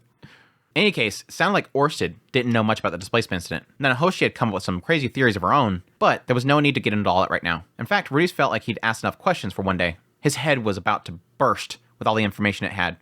There he goes. Whenever he gets to this point, he's like, stop! No, Rudy's, keep going. He keeps doing this. I'm too much information I have to give up. Stop! Anymore, and he wouldn't understand a thing that Orsted told him. It was best to leave it for another time. I don't know how useful it'll be, but I have some information about the feature I wanted to show you. You do? Yes, I think so. Take a look at this. Reese handed over his diary, and he skimmed through the first few pages quickly. After a few moments, he looked up and furrowed his brow. It will take some time to read all this. The handwriting is rather poor. Well, that's okay. Was his handwriting that crappy? Nanahoshi said the exact same thing. It wasn't exactly fair to expect great penmanship in a diary. That's true. A diary technically is you writing, not necessarily you're writing it for somebody else. And so it doesn't matter that your handwriting's bad. But he'd take it nice and slow the next time he wrote a letter. But no, there was a side of me that's kind of going, like, this is starting to make me have this theory that Nanahoshi is Orsted in some way, or at least directly connected through memories. Like, possibly Nanahoshi transported into the body of Orsted, but then was reincarnated into a body later on. That's why they kind of talk sort of similar, but that's just way too much of a connection just for them both saying the same thing about his handwriting and that it's going to take a day. Oh, right. Before we get into that, can I ask you something else? What is it? Reese paused, wondering if it was a good thing to bring up. Orsted had treated him much more nicer than he expected, but he thought he might be pushing his luck. You see, sir? There's no need for formalities. Well, Orsted, sir, I'm going to be your subordinate from now on, correct? Yes, so long as you accept that role. It's odd that he's still giving him the out. Now, again, if he doesn't accept the role, it could be he's going to kill him, but he's still at least giving him the option. Right, so, this is very awkward, really, but he glanced to Edis before continuing. Could we discuss terms of my employment? Your employment? Right. I've got a family now, as you know. And if possible, I'd like to have some time off to spend with them, every now and then, at least. Rios was ready and willing to work his butt off for Orsted. This is like the unemployed guy from a previous world, and he's like so dedicated to being a good employee. It's like his first real job, his first real boss. But sometime you need a break to remind you what you're working for. He wanted some time to look in on Lucy, tutor his little sisters, enjoy Lilia's cooking, bask in the sun with Zenith, roll around in bed with his wives. That wasn't too much to ask. Once again, he refers to everybody in some positive way, but for his wives, it's literally, let's roll around in bed. It's like, are they just literally for bed? That may depend on your performance, Rurius Grey Rat. Oh, right, sure. Maybe that was too much. Sorry, Lucy. Daddy's off to work away from home. I'll be back when I've saved the world from the man god. Farewell, and be sure to eat your veggies. However, I'm no Atoff. It was never my intention to tear you away from your family. You've risked everything to protect, and I don't have any plans to drag you around with me for years on end. Currently, at least. Wait, really? That's kind of relief to hear. I like how everybody Now, granted, the first time it was Rudius' fault because he brought that up with Petagoose, and he's like, I'm not Atoff. It's the same with Orsted. It's like everything about employment is compared to Atoff. But no, he does say, yeah, obviously when I read the part where he said, I'm not planning on dragging you around with me for years on end, is like, yeah, I immediately thought of like Nanahoshi, where he was traveling around with Nanahoshi. And I could just see that being like, just replace Nanahoshi with Rudius, and he's just dragging him around the world.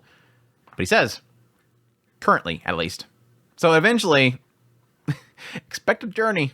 That was a relief. Keeping his family safe was a top priority, but he wanted to be around them too. Is there anything else you wanted from me? Orsted's eyes were fixed on him with a look like a glare. Could he say yes to that question?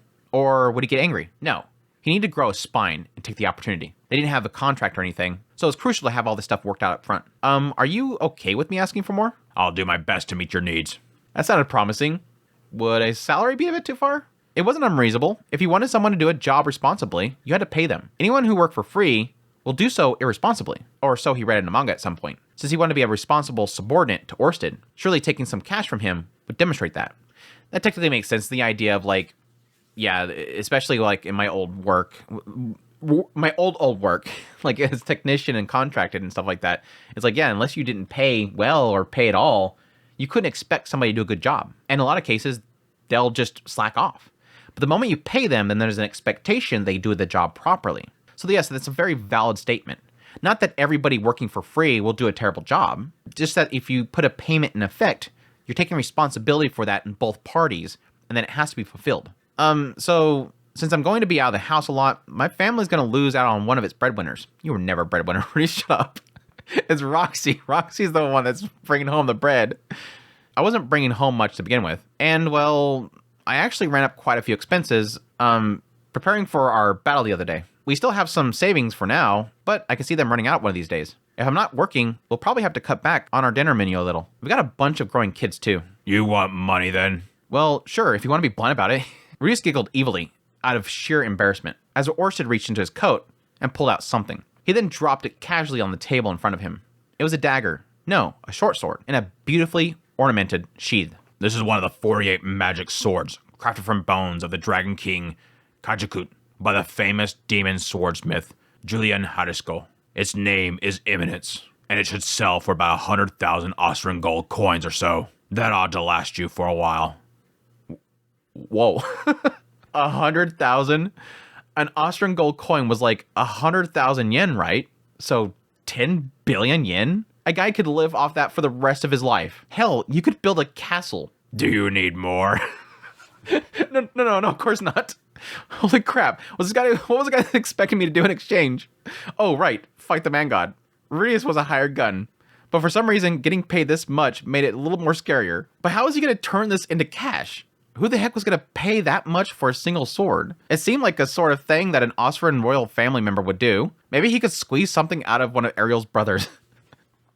He's like, go to Ariel and ask if she can introduce you to his brother so that he can take a bunch of his war funding out of his hands. That's technically a good tactic there. Now, there's two question marks here. Yes, like one side of it's like, yeah, when is he actually going to sell this thing? Is it probably going to be like way down the road when Ariel takes over the royal family and then he can sell it to her that way or through somebody else?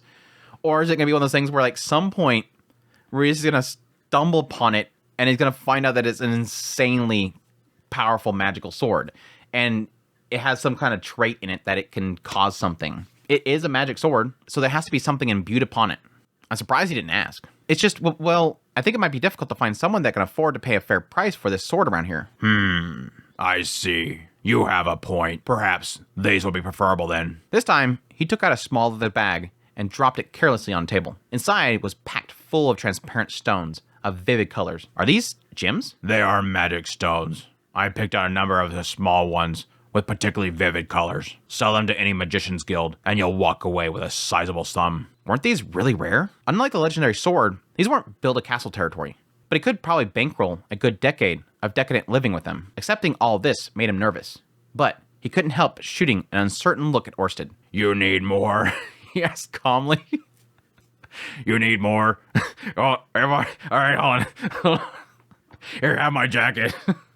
I wonder if he got a jacket back. Is he just sitting there without a shirt on? He wasn't done? No, any more would be scary at this point. No, this should be fine for now, thank you. Ryu stashed them away carefully. It felt uncomfortable having them in his clothing. Almost like carrying an explosive or something. He even thought about giving Edis the sword to take. Yeah, that's one of those things like you're carrying around like a lot of wealth, like you know, you're going somewhere to pay for something, you get some like massive amount of cash in your pocket, and it's like everybody's a suspect looking at you.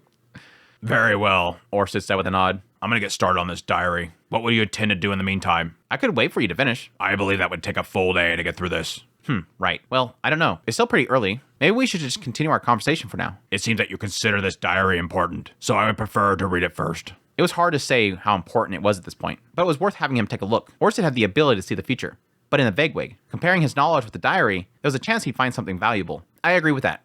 Again, it's always different perspectives looking at the same information, and possibly something in there that might diverge from what he thought the future was could show something. All right, then. I guess I'll head back home and come by again tomorrow. Very well. Are you planning on spending the night here, incidentally? I am, yes. Okay, no problem. Ruiz respectfully nodded to Orsted before stepping out of the cabin and heading to Shiraya. That's the first time speaking with him. It's like, what's the next time? Oh, so much information. Heading back, Ruiz walked a few paces behind Edis. His brain overloaded with all the information. All he could do was focus on her butt. It was an amazing butt. He'd never seen such perfect synthesis with muscle and fat. It also helped that her pants were tight and emphasized the shape. He wondered what they were made of, and figured checking would be the fastest result. Even if he'd lose consciousness for a little bit, it was worth the price to solve the mystery. All right, Edis, can you counter my new technique? The grope of light? Rudius. Edis turned to him, and he hurried to meet her gaze. You're still Rudius, right? There it is. Ugh. There it is. There's that question mark of if you are who you are. As always, there was a cryptic frown on her face. From her tone, she had to be talking about the reincarnation business they discussed. Yeah, it sounds like I've got that Laplace aspect mixed up in me somewhere.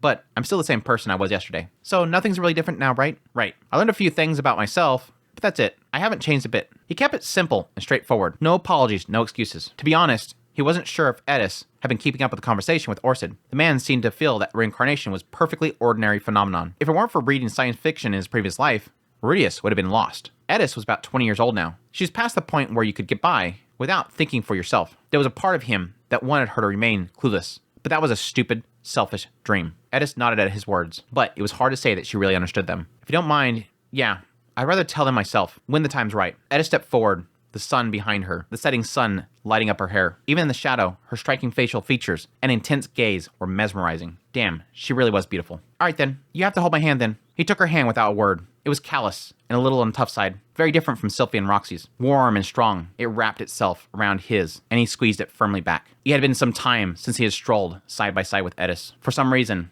it was enough to make him very happy. And when his thoughts turned to a new chapter in his life that would begin tomorrow, his heart throbbed slightly with excitement. He's excited for what's to come. I think a lot of that's because everything is kind of going into play. Everything is kind of fitting in. Everything is kind of flowing nicely for once. Even though there still is a threat, he's got a new ally. This guy seems trustworthy. He seems powerful. He seems to have a lot of resources. And so the future is looking a lot better for him. Plus, there's a lot of an argument to be made with having Edis at his side, which they'll kind of get into in the next chapter. It does give him some sort of strength. It gives him comfort and safety. But yeah, as I mentioned earlier, I do really believe this is a great point right here where we're having, again, somebody sort of acknowledge that Rudius is not from this world, or at least he had a previous life. Simply that. He had a previous life. Roxy has come to the realization Rudius had a previous life. Again, I'm believing that Sylphie is drawing her own conclusions based on her experience with Nanahoshi and Rudius, that at least they came from somewhere else. And now here we have Edis is coming to grips with the idea of the Rudius that is in front of me physically is possibly not the person that was supposed to be there.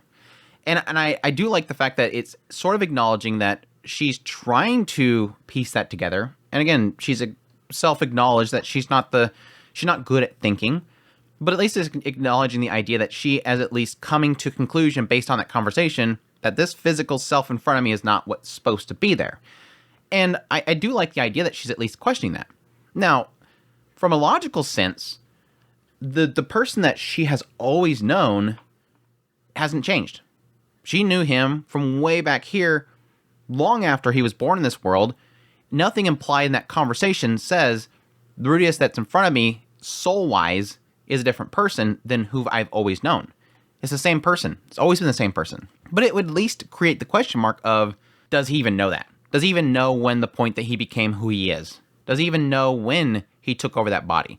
Is there a chance that all the experiences that he had before then was somebody else? I can't draw that conclusion just because everything that he has spelled out that he has done that is not normal of this world long before whatever point that would be. All accounts, the Rudius of this world has always been the Rudius of this world.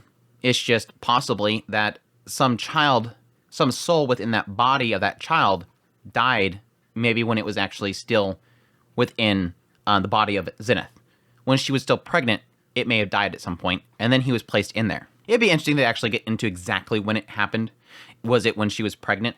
Was it the moment, boom, he was born? Because yes, by what they have portrayed it as, he became conscious of himself in this world the moment that he was born.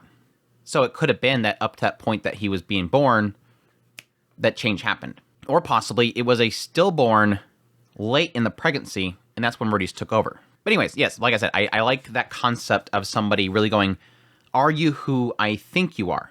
Did something change? Are you somebody else? Like I said, so sadly underutilized in isekai shows and stories that I love. And like I said, I loved it with mine in Ascendance of Bookworm, and I can't wait to actually read about that section where, yes, this childhood friend of hers is questioning, what'd you do with mine? And my theory in that story has always been that mine herself, because she's always ill because of that infliction that she has, died at some point, and then this isekai came in and replaced her. I'm really curious if that's something that was inspired by it. I'd have to look into that. I wonder if the Ascendance of Bookworm writer was inspired by this concept. But yes, obviously this chapter has been really pushing into my head another possibility, or at least theory, in the idea that I wonder if Nanahoshi could possibly be Orsted. The idea of, like I said earlier, and it gets my mind really messed up in the idea of her being sent back in time, all the way back here, and then reincarnated forward. Back in the poor Nanahoshi's being ping-ponged around in the world. And yeah, the possibility. But I mean, the only kind of break there really is the fact that Nanahoshi is a female. They're implying that it has to stay the same gender. But something can obviously break that.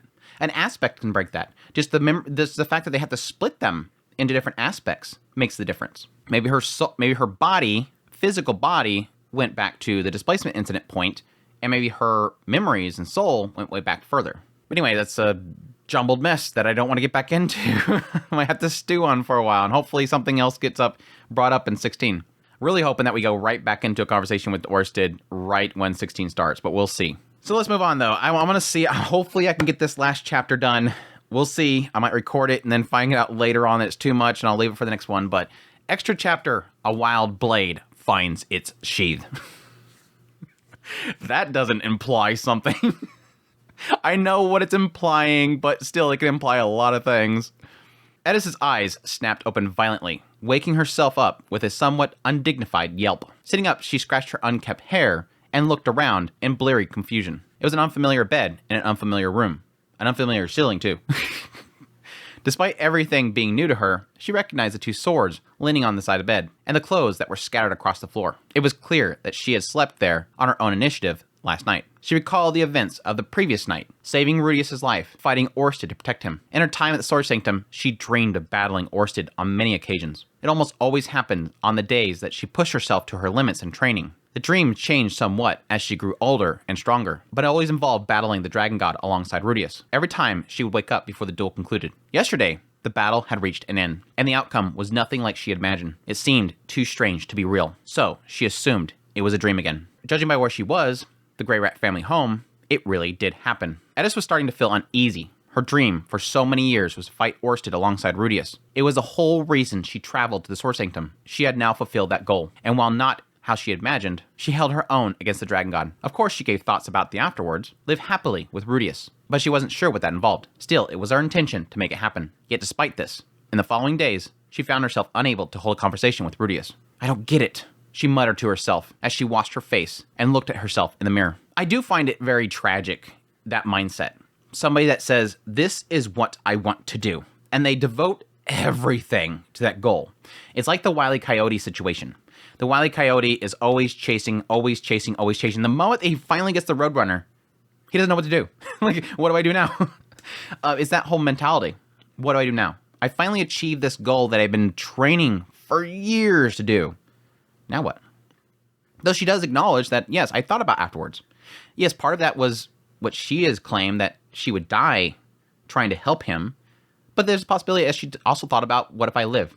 What afterwards? I'd live with him, be happy. But she never put, like, the details in there. Because she was so focused on, I need to train to do this part. Studying herself, unkempt hair, upturned eyes, and a mouth that seemed to scowl every time she closed it. She managed to wash the dried drool off her cheek, but it hadn't helped much. The word cute definitely didn't apply to her. Considering the meaning of that term, two faces appeared in her mind. Sylvie and Roxy's features differed, but they could both be described as adorable. They didn't have Edis's sharp, upturned eyes, messy hair, or look angry whenever they closed their mouth. Their features were very different from hers. Their bodies weren't that womanly, but Rudius seemed to prefer it that way. Of course, Edis couldn't magically change her appearance overnight. I hate that idea of somebody comparing themselves, and yes, technically how things have laid out, it has created this assumption that Rudius goes for this, but in actuality, it's just that is a part of it until eventually. It's that assumption that appearances are everything, but in actuality, there's something underneath there. And being somebody on the outside of romance, the assumption is that, yes, it's all about physical. And having that almost hatred for your own looks, wanting to change it. I cracked the joke, but it's technically true. What if you did have the assumption of, well, maybe he doesn't like big chests, so I'll just cut it off. Maybe that'll appeal to him more. And yes, there's a lot of people that will do that. Assuming that somebody or some group wants this, society wants this, I will destroy myself to do it. Like, the age-old thing of models and how they starve themselves to the point where they're bony. It's just unfortunate for her, in a sense, not unfortunate, but she would view it this way, that in order to achieve this one goal, she had to make herself muscular, bigger. Of course, Edis couldn't magically change her appearance overnight, so she gave up on competing with them on this level. But there was other aspects of this problem to consider. Sylvie was the kind to take good care of her family and home. Not only did she take care of the chores and cook a decent meal, but she was also thoughtful and considerate. No matter how stupidly Edis might behave, Sylvie was never going to laugh behind her back. Above all else, it was obvious that she loved Rudius very much. Anyone that could recognize how amazing Rudius was earned points in Edis's book. I like how easy you can become, like, good in Edis's eyes. All you have to say is, Rudius is amazing, right? Yeah, right?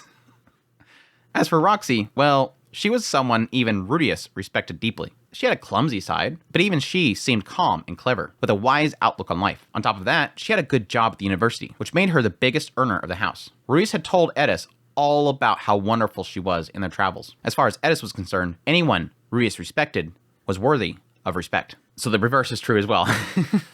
If you respect Rudius, she respects you. If Rudius respects you, she respects you.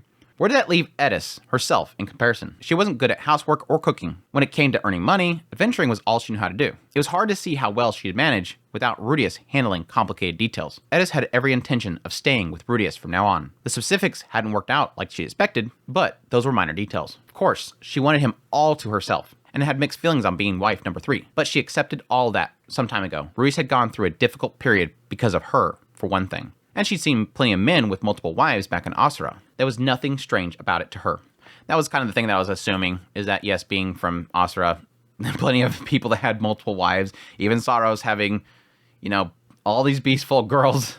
But it's interesting to note that she says she had every intention of staying with him from now on, which kind of implies this idea, yes, technically later on they have the duel and everything, but I think, again, assumed at that point, if he did raise his staff and that did tell her, no, I don't want to love you, that she'd probably leave, but she'd stay there. That said, now that she had met his wives, Edis was starting to feel a bit inadequate. She wasn't a kid anymore. She knew life wasn't simple or easy. She still didn't have a great sense of how complicated it could get, but she knew that you couldn't get through it all with nothing but your sword skills. She used to not have to worry about that other stuff. Rudius would take care of everything, and that meant that she didn't need to bother. But after seeing his wives at work, Edis didn't feel that way anymore. The whole reason she'd run off to the Sword Sanctum was to be Rudius' equal. She wanted to become stronger, so she wouldn't be a burden on him anymore.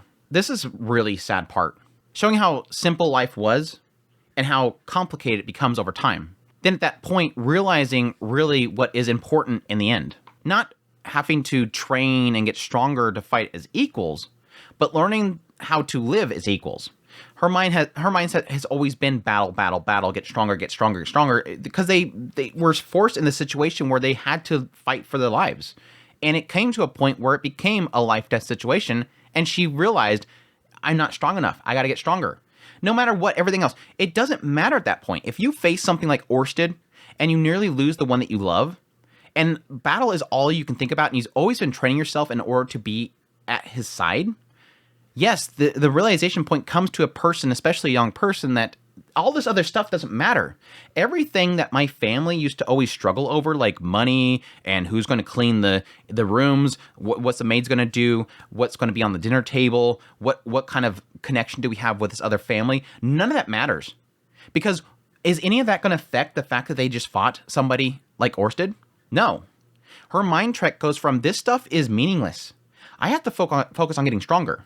And in the setting of a family in a home, that suddenly goes out the window. It doesn't matter anymore, besides being able to sharpen knives, that we'll find out in a minute. So it's a really tragic thing that she has been building her life skills, is surviving life, saving a life. And now she's seeing that none of that means anything. But she's not realizing at this point that this is stuff that they figured out too. This is stuff that Roxy figured out. This is stuff that Sylvie figured out.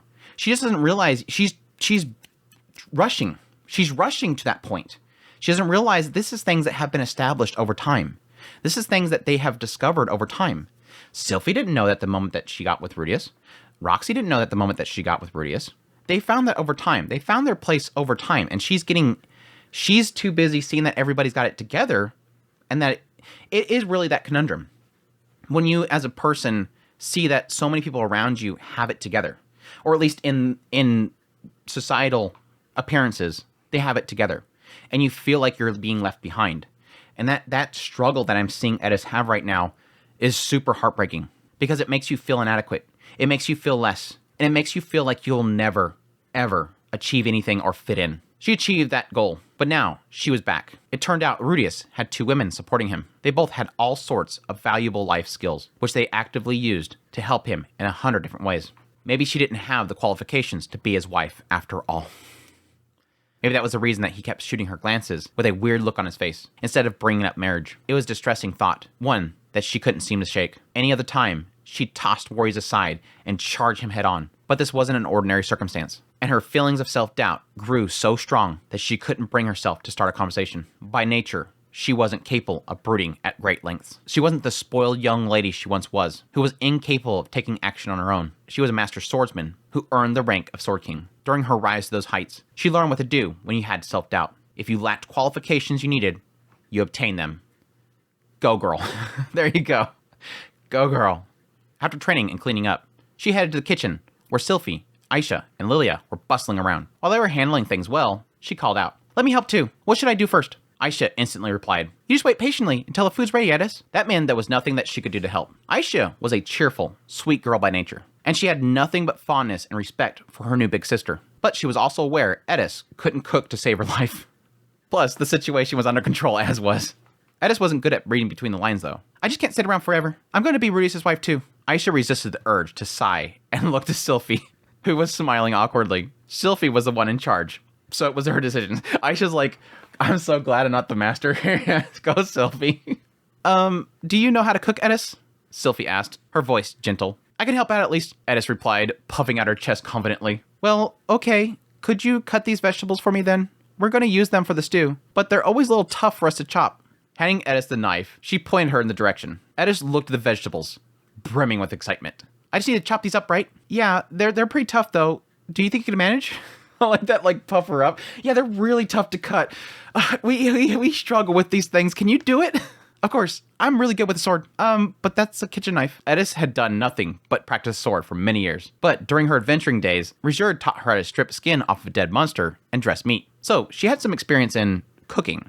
Unfortunately, dissecting a poisonous monster wasn't on the menu, but Edis was convinced that she could chop a few vegetables. I figured she would like do it, like throw up in the air and just like slice it. However, squash had proven to be tougher than expected. The knife stopped halfway through. While she was good at hitting quick-moving targets, this was her first time facing an immobile object on a cutting board. Maybe she needed practice. But she was a sword king now. She knew her way around the blade. She knew how to slice through things, even if they were tough. Edis, you want to cut from more of an humph." As Sylphie was about to teach her the trick to this, Edis excelled sharply, raised her knife too quick for the eye to follow, and swung it down violently. Sylphie didn't even see a blur. There was only the noise of the blade striking home. The squash split in half, and the cutting board underneath. It was a cutting board Rias bought her when they got married, and Sylphie used ever since. Edis said proudly.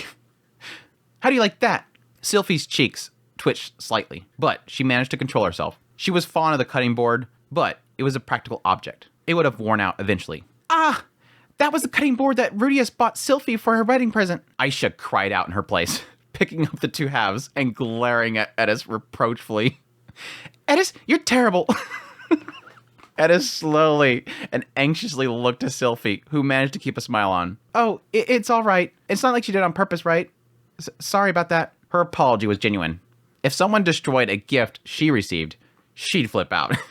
Yes, we seen that back on the Demon Continent. The moment that they ripped her hoodie, she pounded her foot in between the legs over and over again.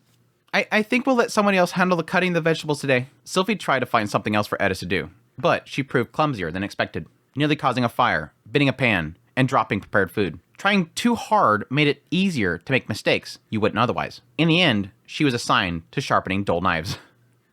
And on top of using her sword, she knew how to maintain them well. Roger had taught her the basics, and she had extensive practice at the Sword Sanctum. It made sense that the Sword God style focused on a single strike to cut something down. A sword had to be razor sharp. By the end of the morning, every knife in the house was sharp. Every knife in the house looked sharp enough to cut through steel. This earned her praise from Sylphie and the others. Of course, this wasn't what Edis wanted. This is the kind of housework that she'd hoped to help with. Despite failing in the kitchen, she wasn't going to give up. She'd find a way to earn her keep. So she headed to the university where Roxy worked as a professor. The plan was to explain the situation and see if Roxy knew of any jobs that suited her. You want to know if there's anything that you can help with? Edis arrived just as Roxy was getting started with her lunch, distracting her from the mystery about why her lunchbox contents look slightly charred today. That's a nice callback. I like that. She's just like, yeah, huh? Oh, yeah, a little charred. I'm not sure why. I can see Edis going, I did that. Yeah, everyone says it's big help that you bring home that nice regular salary. I'm going to be Ruius' wife too, so I should earn money myself. Ah, I see. Well, I can certainly do my best to help you find a job in that case. Thanks, Roxy. First of all, can you tell me what your skills are? Edis ended up remembering things that Ruius had taught her a long time ago. This was a school, so it seemed like the most relevant knowledge that she possessed. I can read and write and do arithmetic. Oh, and I know some basic magic too. While not specifically good at any of those things, she delivered that reply with confidence. Roxy fell silent and thought. Edis was a sword king, so it was best to do the job that was relevant to the title. Although it wasn't clear that she had the ability to teach others her skill, finding a post for a swordplay instructor seemed ideal. She didn't have the qualifications to become a formal faculty member, but she could be hired as assistant instructor right away. Thankfully, the University of Magic did offer swordplay lessons. I didn't think that would be the case because technically Norn had to go to Rudius for that.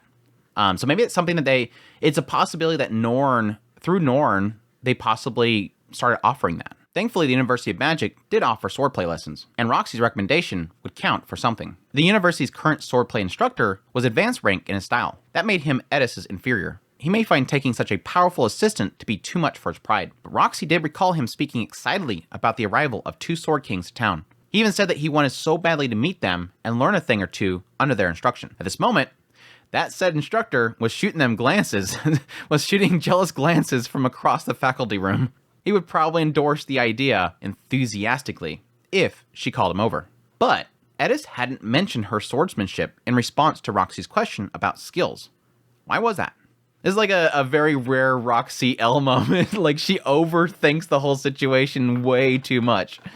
Roxy was a clever woman. It didn't take long to arrive at an answer. Edis was a sword king. Only the truly talented and powerful earned that title. Among magicians who rose to equivalent rank, there were many who would take on specific pupils they deemed promising. It was likely that Edis was unwilling to teach her skills to just anyone. It's kind of like the whole thing with Galfalion.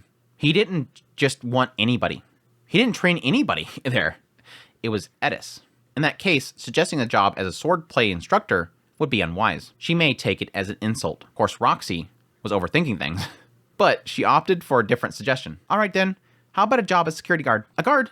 That sounds kind of dull. Well, most jobs are a bit on the dull side, I'm afraid. Yeah, I guess even adventuring can get a little boring sometimes. Okay then. Within minutes, Roxy's recommendation secured Edis a trial run as a university security guard. After formalities, Roxy led Edis to the entrance. Since she didn't have a sense of the layout of the campus, guarding the gate was best. After a shift that afternoon, she would be officially hired by the university. All right then, I have class to teach, so I need to get going now. I'll come by to get you in the evening. With that, she left Edis in the hands of a veteran guard and went back to the school building. I mean, gate duty's pretty simple, honestly. You just stop anyone that looks kind of fishy or dangerous. Ask them to prove their identity and kick them out when necessary. That sounds easy. Yeah, sure is. It's not like we get many suspicious characters loitering around, you know? But hey, let me show you how it's done anyways. With so many facilities and stores on the campus, there wasn't many students or professors passing by at lunch. Just a few maintenance men and vendors bringing supplies. The guard did call out one tough-looking customer with a scar on his cheek, but it was just a bodyguard of a noble student. So that's about it. Foot traffic will slow down even more by early afternoon. Why don't you have a try for a while? Got it.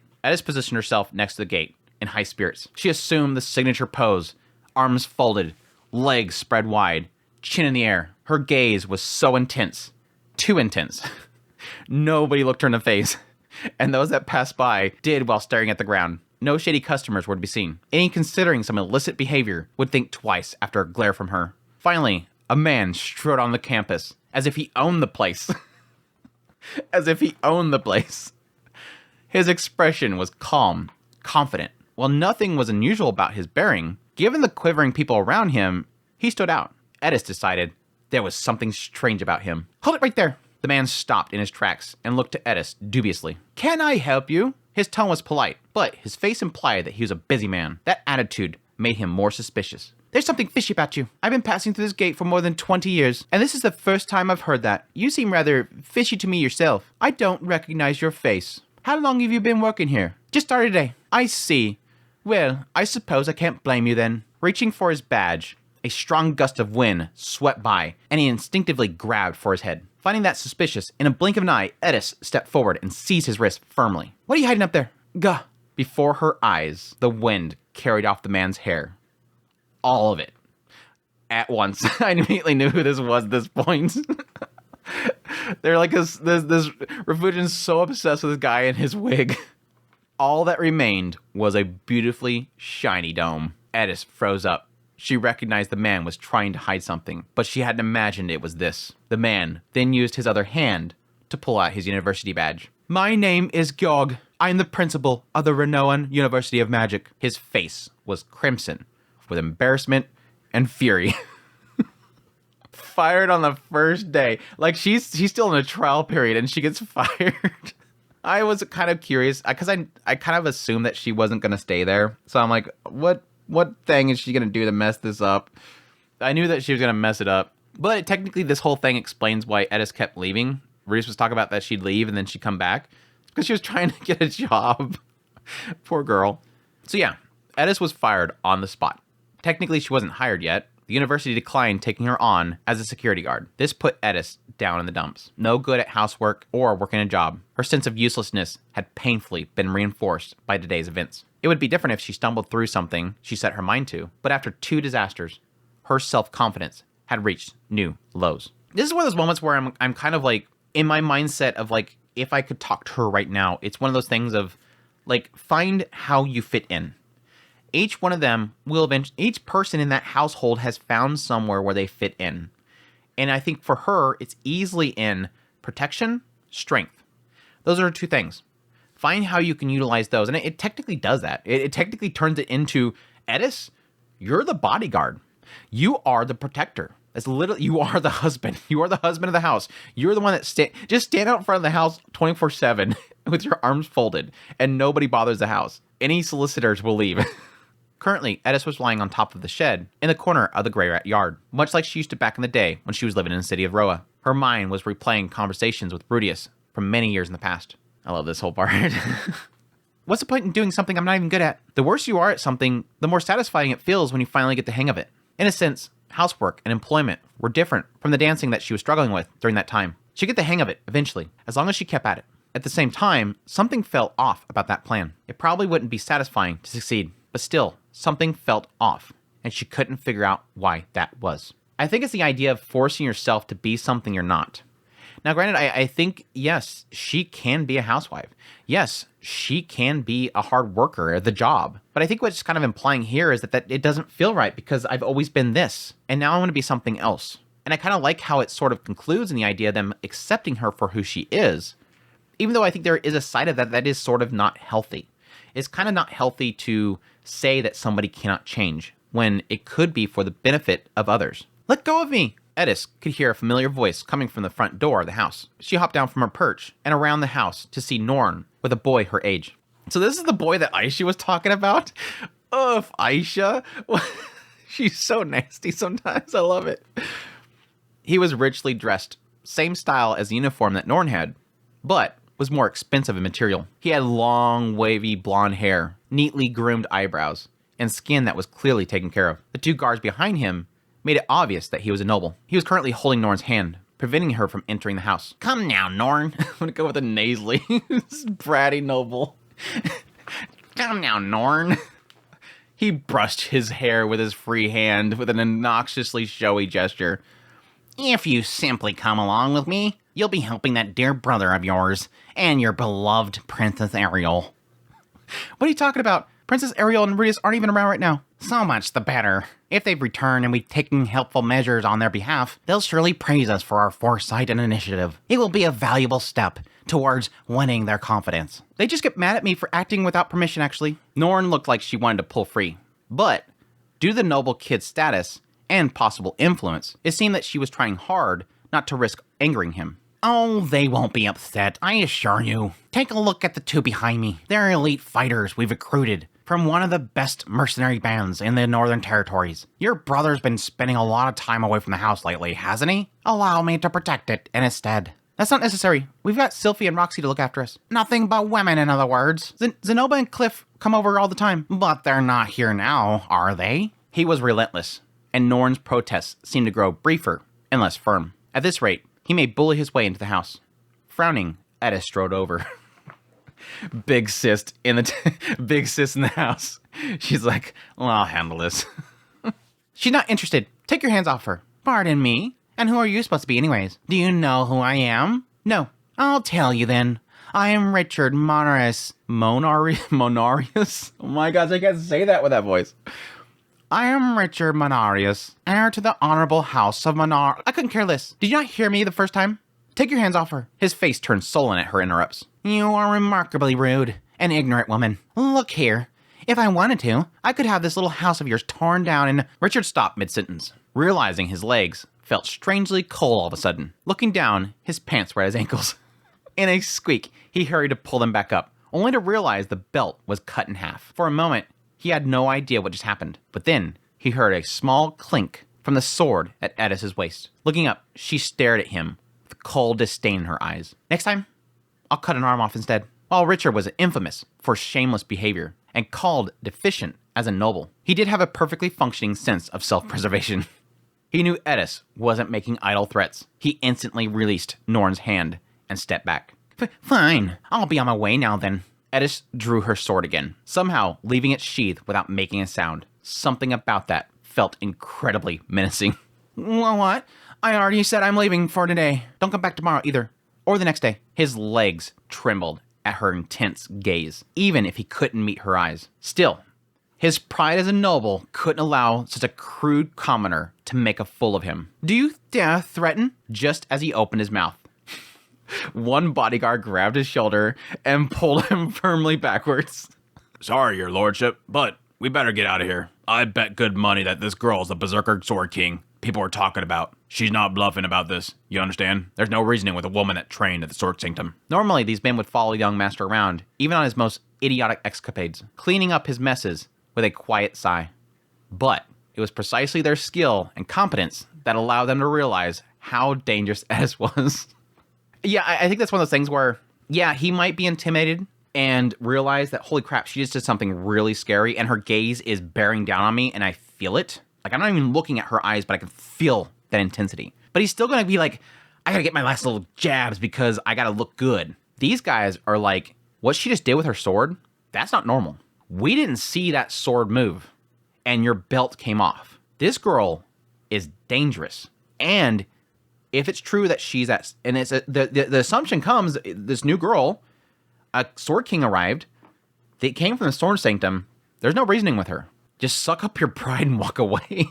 Damn it, I won't forget this. He started to turn away, but Edis called out sharply. I won't forget you either. And if you mess with this girl again, I'll kill you. That's a promise, okay? I'm gonna remember your face. That was the finishing blow. The knowledge of this terrifying woman keeping tabs on him left him quivering with fear. He turned pale before he strode off quickly. She didn't mean any of that seriously. While somewhat violent at times, she never went around murdering obnoxious brats. It was merely a bluff. She didn't even intend to remember his name, much less his face. Remembering things never was her strong suit. With a little sigh, Edis turned and walked back to the house.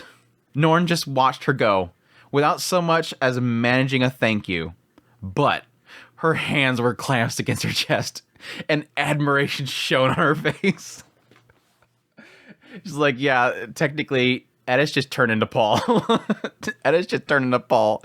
She's so cool. I must follow her to the ends of the world. That would explain why Norn was so passionate about what she said to Rudius at the dinner table.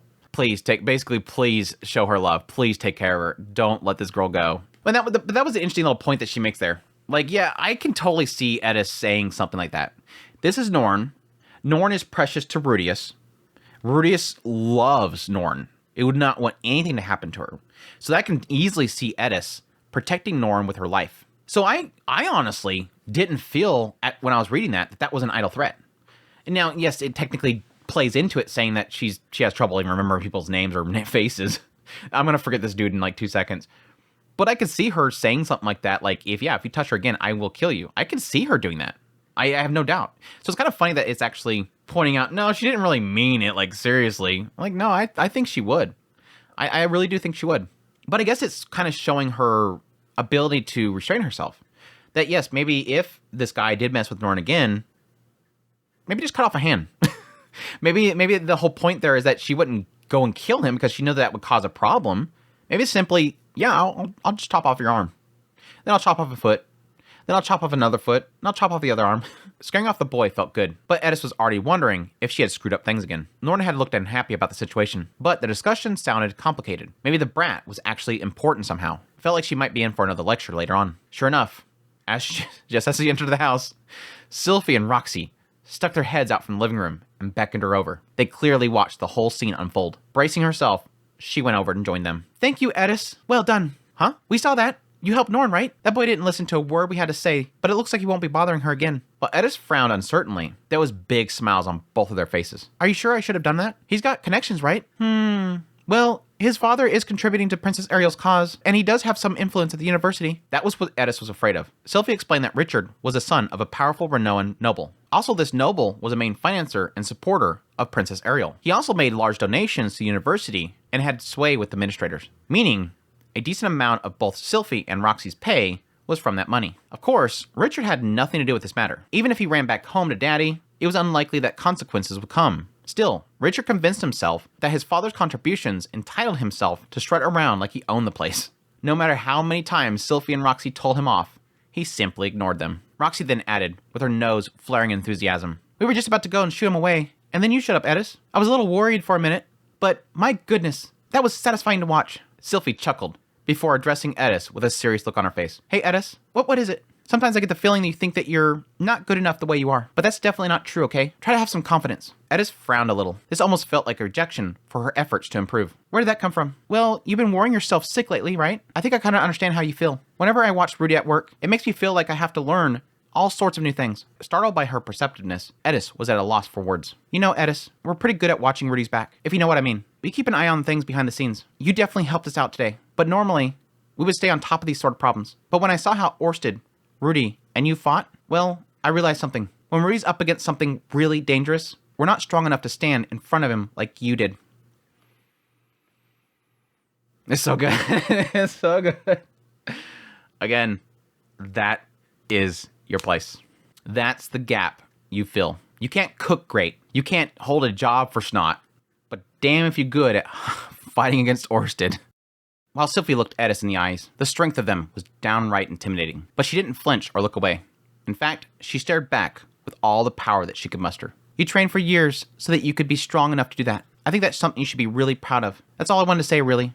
Other than that, I'm glad you're here, Edis." That's really what it is. It is that idea of Sylphie and Roxy really acknowledging that what Edis did, despite the fact that what led up to it, despite the mistake that Edis made, what she was doing, they're acknowledging that.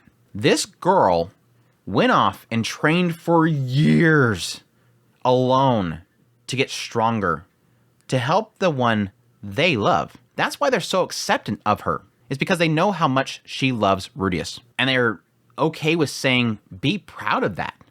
Be proud of how much you got strong for him. Edis wandered down the hallway in something of a daze. How typical. After all that worrying, she ended up with the conclusion that she was fine the way she was. But the more she thought about it, the more it sounded right. Rudius was a magician, and she was a swordswoman. It was what she had in mind all along since the day that she left the train. It seemed natural for the both of them to play their role best suited for them. Rudius couldn't handle everything on top of casting spells. He had done some growing up, learned new things, but it didn't make him superhuman. There was things that he couldn't handle on his own. And she acknowledged that back in the day. Back then, she acknowledged, technically he's fragile. Technically, this guy isn't impervious. Again, technically, she watched him die. And that was where Sylphie and Roxy stepped in. Of course, Edis' own train of thought wasn't quite this clear, but she did find herself feeling happy and relieved. She hadn't messed things up after all. Her efforts weren't wasted. All those years, and we didn't defeat Orsted, it wasn't wasted. I can still be here and protect him and his family. I love that. Just knowing this meant the world to her. Aimlessly walking around, she found a little quiet room. There was a woman sat gazing out of the window with an absent-minded expression. It was Zenith Greyrat. Edis had heard about her situation. A long captivity inside of a labyrinth left her mind shattered. But to Edis' surprise, Zenith turned towards her, as if sensing her gaze. The woman's eyes were clearly focused on her. Edis straightened her spine reflexively. Regardless of her condition, she was Rudius' mother. She had to put her best foot forward here. With slow, cautious steps, she walked up to Zenith. Edis had to say something, but she was unsure of what it should be. She hesitated for a long moment and resisted the urge to fold her arms. Like, don't be disrespectful, don't fold your arms and do the pose. She grumbled inside about not paying attention in etiquette lessons. While she considered leaving the room and coming back once she figured out what to say, Zenith stared up at her patiently, as if waiting for her to speak. I hate this stuff. I hate it so much. Buckling under pressure, Edis finally squeaked out the first thing that came to mind. I'm still quite inexperienced, but I'll do my very best. Beft? My very best? Edis frowned irritably at her own mistake, but then noticed Zenith's expression change as well. She was smiling. Edis had always hated... Damn it. Edis had always hated when people smirked at her mistakes, but this didn't look to be a smile of amusement. If anything, it was like an answer. Zenith hadn't said a word, but Edis thought that she could hear her voice. Try saying that to Rudy instead. There's no point in being all formal around me. Edis lowered her head. I hate Zenith stuff. Edis lowered her head at Zenith, and as she did, she promised herself she'd marry Rudius no matter what. That is kind of shocking, I technically didn't realize that in previous chapters. Is that yes, this is technically the first time Zenith has ever met Edis. She knows about Edis, and there is a chance that Zenith did meet Edis at some point, because Paul went and pretty much groveled in front of Philip and Saros to get something in order to have a place to stay and raise his family. And they're the ones that kind of got him a place to stay in Buena Village. And so the assumption is that Zenith could have gone with him there, and during the time that she was there, she could have met Edis. But there's been no confirmation of that. It has never specified that. So there's a pretty good chance this is the first time she's ever seen Edis. And yeah, I can agree with some people that yes, technically, the reason why Zenith didn't pound at Rudius for getting Roxy along with Sylphie and having the second wife, is maybe my theory was that she just wasn't quite all connected again, and right now she's getting more connected, and thus she's able to express things more. But yeah, it could have been the fact that she just didn't know who Edis was. But this kind of proves it wrong. If this is true, that's technically what Zenith is sort of looking like she's saying, go say that to Rudy. She's already accepted Edis at this point. It's implying here by Edis' assumption, by her expression, that she has accepted Edis. Go get my boy. Go after him. But I don't know. We'll hopefully see someday. I'm hoping for some point in the future Zenith gets better, and then we have a whole volume to every single moment of the story so far where she's in her own mind thinking about each situation. That would be... I just want her better. I just want her better. And that's it. That's volume 15. That is volume 15. And yeah, they technically have some good stuff at the end of there. I was not expecting that to be what the armor looked like. I actually, like 2 chapters ago, I finally actually looked at the cover. And yeah, I seen the armor right there, and I'm like, I was expecting something way more like clunky, just a bunch of like earth plates, like a bunch of rock plates that are just all over the place. And yeah, I was a little bit surprised by I don't know if that's concept art. I don't want to know, but I'm curious what the Cyclops looking mask is for Nanahoshi is there. I don't think they ever implied that she has another mask now, but I guess she could have. And yeah, we got Oldius and Etolf. Etolf looks great. That picture of Etolf looks amazing, honestly. And yeah, I was laughing at the fact that the Gatling gun legit looks like a Gatling gun. I thought it was just going to be a bunch of like rods coming out from like a brick or something like that. But no, he made it look legit like a freaking Gatling gun, which is super cheesy. It's fine though. It's fine. It's cheesy, but it's fine. And this. The God Blade. Legit a katana. And this again is another one of those things that kind of plays into my... I don't know how I'm figuring it out. I'm just trying to figure out some kind of connection between Nanahoshi and Orsted. Now, it could be that Orsted is drawing a blade that may have been manifested or created through Nanahoshi's research. She could have summoned a katana. and that katana imbued somehow with magic as it was transferred or summoned. So yeah, a lot of juicy stuff in the back. I don't normally look in the back, and I probably should more often. Every now and then I do, just to look at the character designs from that are being introduced in each chapter. Here's another what the Seven Seas moment. Why have advertisements in the back? Like, you buy this and you legit get advertisements in the back. Rip this out. Anyways, that's the volume. we're on to 16, folks. It's time to get on to 16. Again, I don't remember if anybody was excited about. I think most people were excited for 15 and 16 together. So based on how this concludes, I assume that it goes right into the next chapter or the next volume.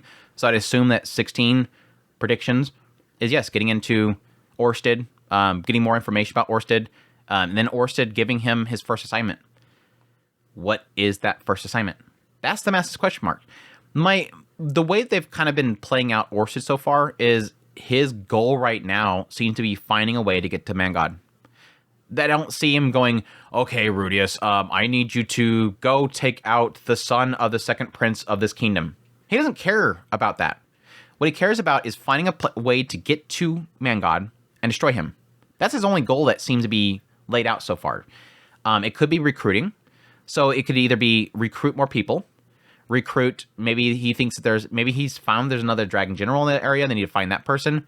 Again, they need to discover where these different parts are to get to the barren world. And again, they've already laid out that it requires all these keys from all these dragonfolk. And maybe that's what is the next step. Try to find that person. But yeah, I would assume that going in the next volume is going to be Orsted's first command. This is what you're doing. Because it's kind of laying out right now that Orsted can't really do anything. He's used all his mana. He's got to recuperate, and it's going to take a long time to do that. So he legit has to do whatever Orsted is normally going to be doing. So, yeah. But yeah, now we have the girls together, and technically the other thing is, and I'm curious how this is going to play together. There is 2 goals set in front of Rudius. These are the only threads that we have not gotten into that we know is an inevitability. One. Ariel, we're there. Like, we don't know exactly how long into the future diary it was, but it seemed like it was pretty recent because Roxy passed away and then Sylphie left. It seems like here very soon, and yes, because Isolde and Rhaeda went down to Asra, the assumption is that this is happening soon. So yes, which one is it? Is it Orsted's next job? Which might involve that, I doubt it. Or is it going to be Ariel wanting Rudius to take action, or wanting to take action now? Very curious as what is going to come up first. It's literally like, who moves first? Or do both happen at the same time and Rudius is going to be massively conflicted? And he's like, legit, Sylphie, Ghislaine, no. I have to be doing this with Orsted. You can't go. But we'll see. But yeah, fantastic set of chapters. Massive amounts of question marks flying up in my head right now as to the whole thing with Laplace and everything and how that ties in with Rudius and Sylphie. Hopefully I got everything that was in my mind out and it be coherent. Like I said, it's a jumbled mess in my mind going through those chapters, just like with Nanahoshi's chapters with her hypothesis. But we'll see. It always turns into, as I'm editing, I'm like, I didn't say that right, or crap, I forgot about this, and I'll cover it the next Mushoku Monday. And like I said, the extra chapter was fantastic just to have that whole segment with Edis. Her finding that conclusion that I do fit in here.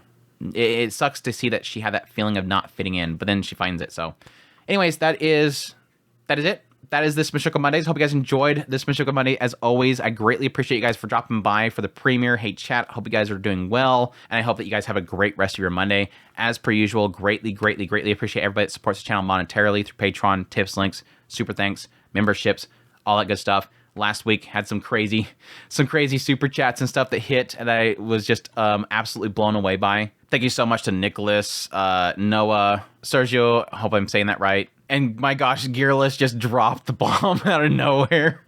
And of course, everybody else. If I've forgotten somebody, I apologize. But thank you guys so much. It means a great deal to me. It's just, I can't say enough how much it means to me that you guys are willing to part with your hard-earned money to make this happen. And even if you can't, your guys' kind words and everything means so much to me. So until the next, not just Mushoku Monday, but the next volume, y'all take care.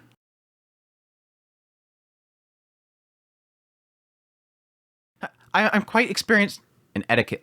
Edis straightened her spine reflexively. Edis straightened her spin. He did have a...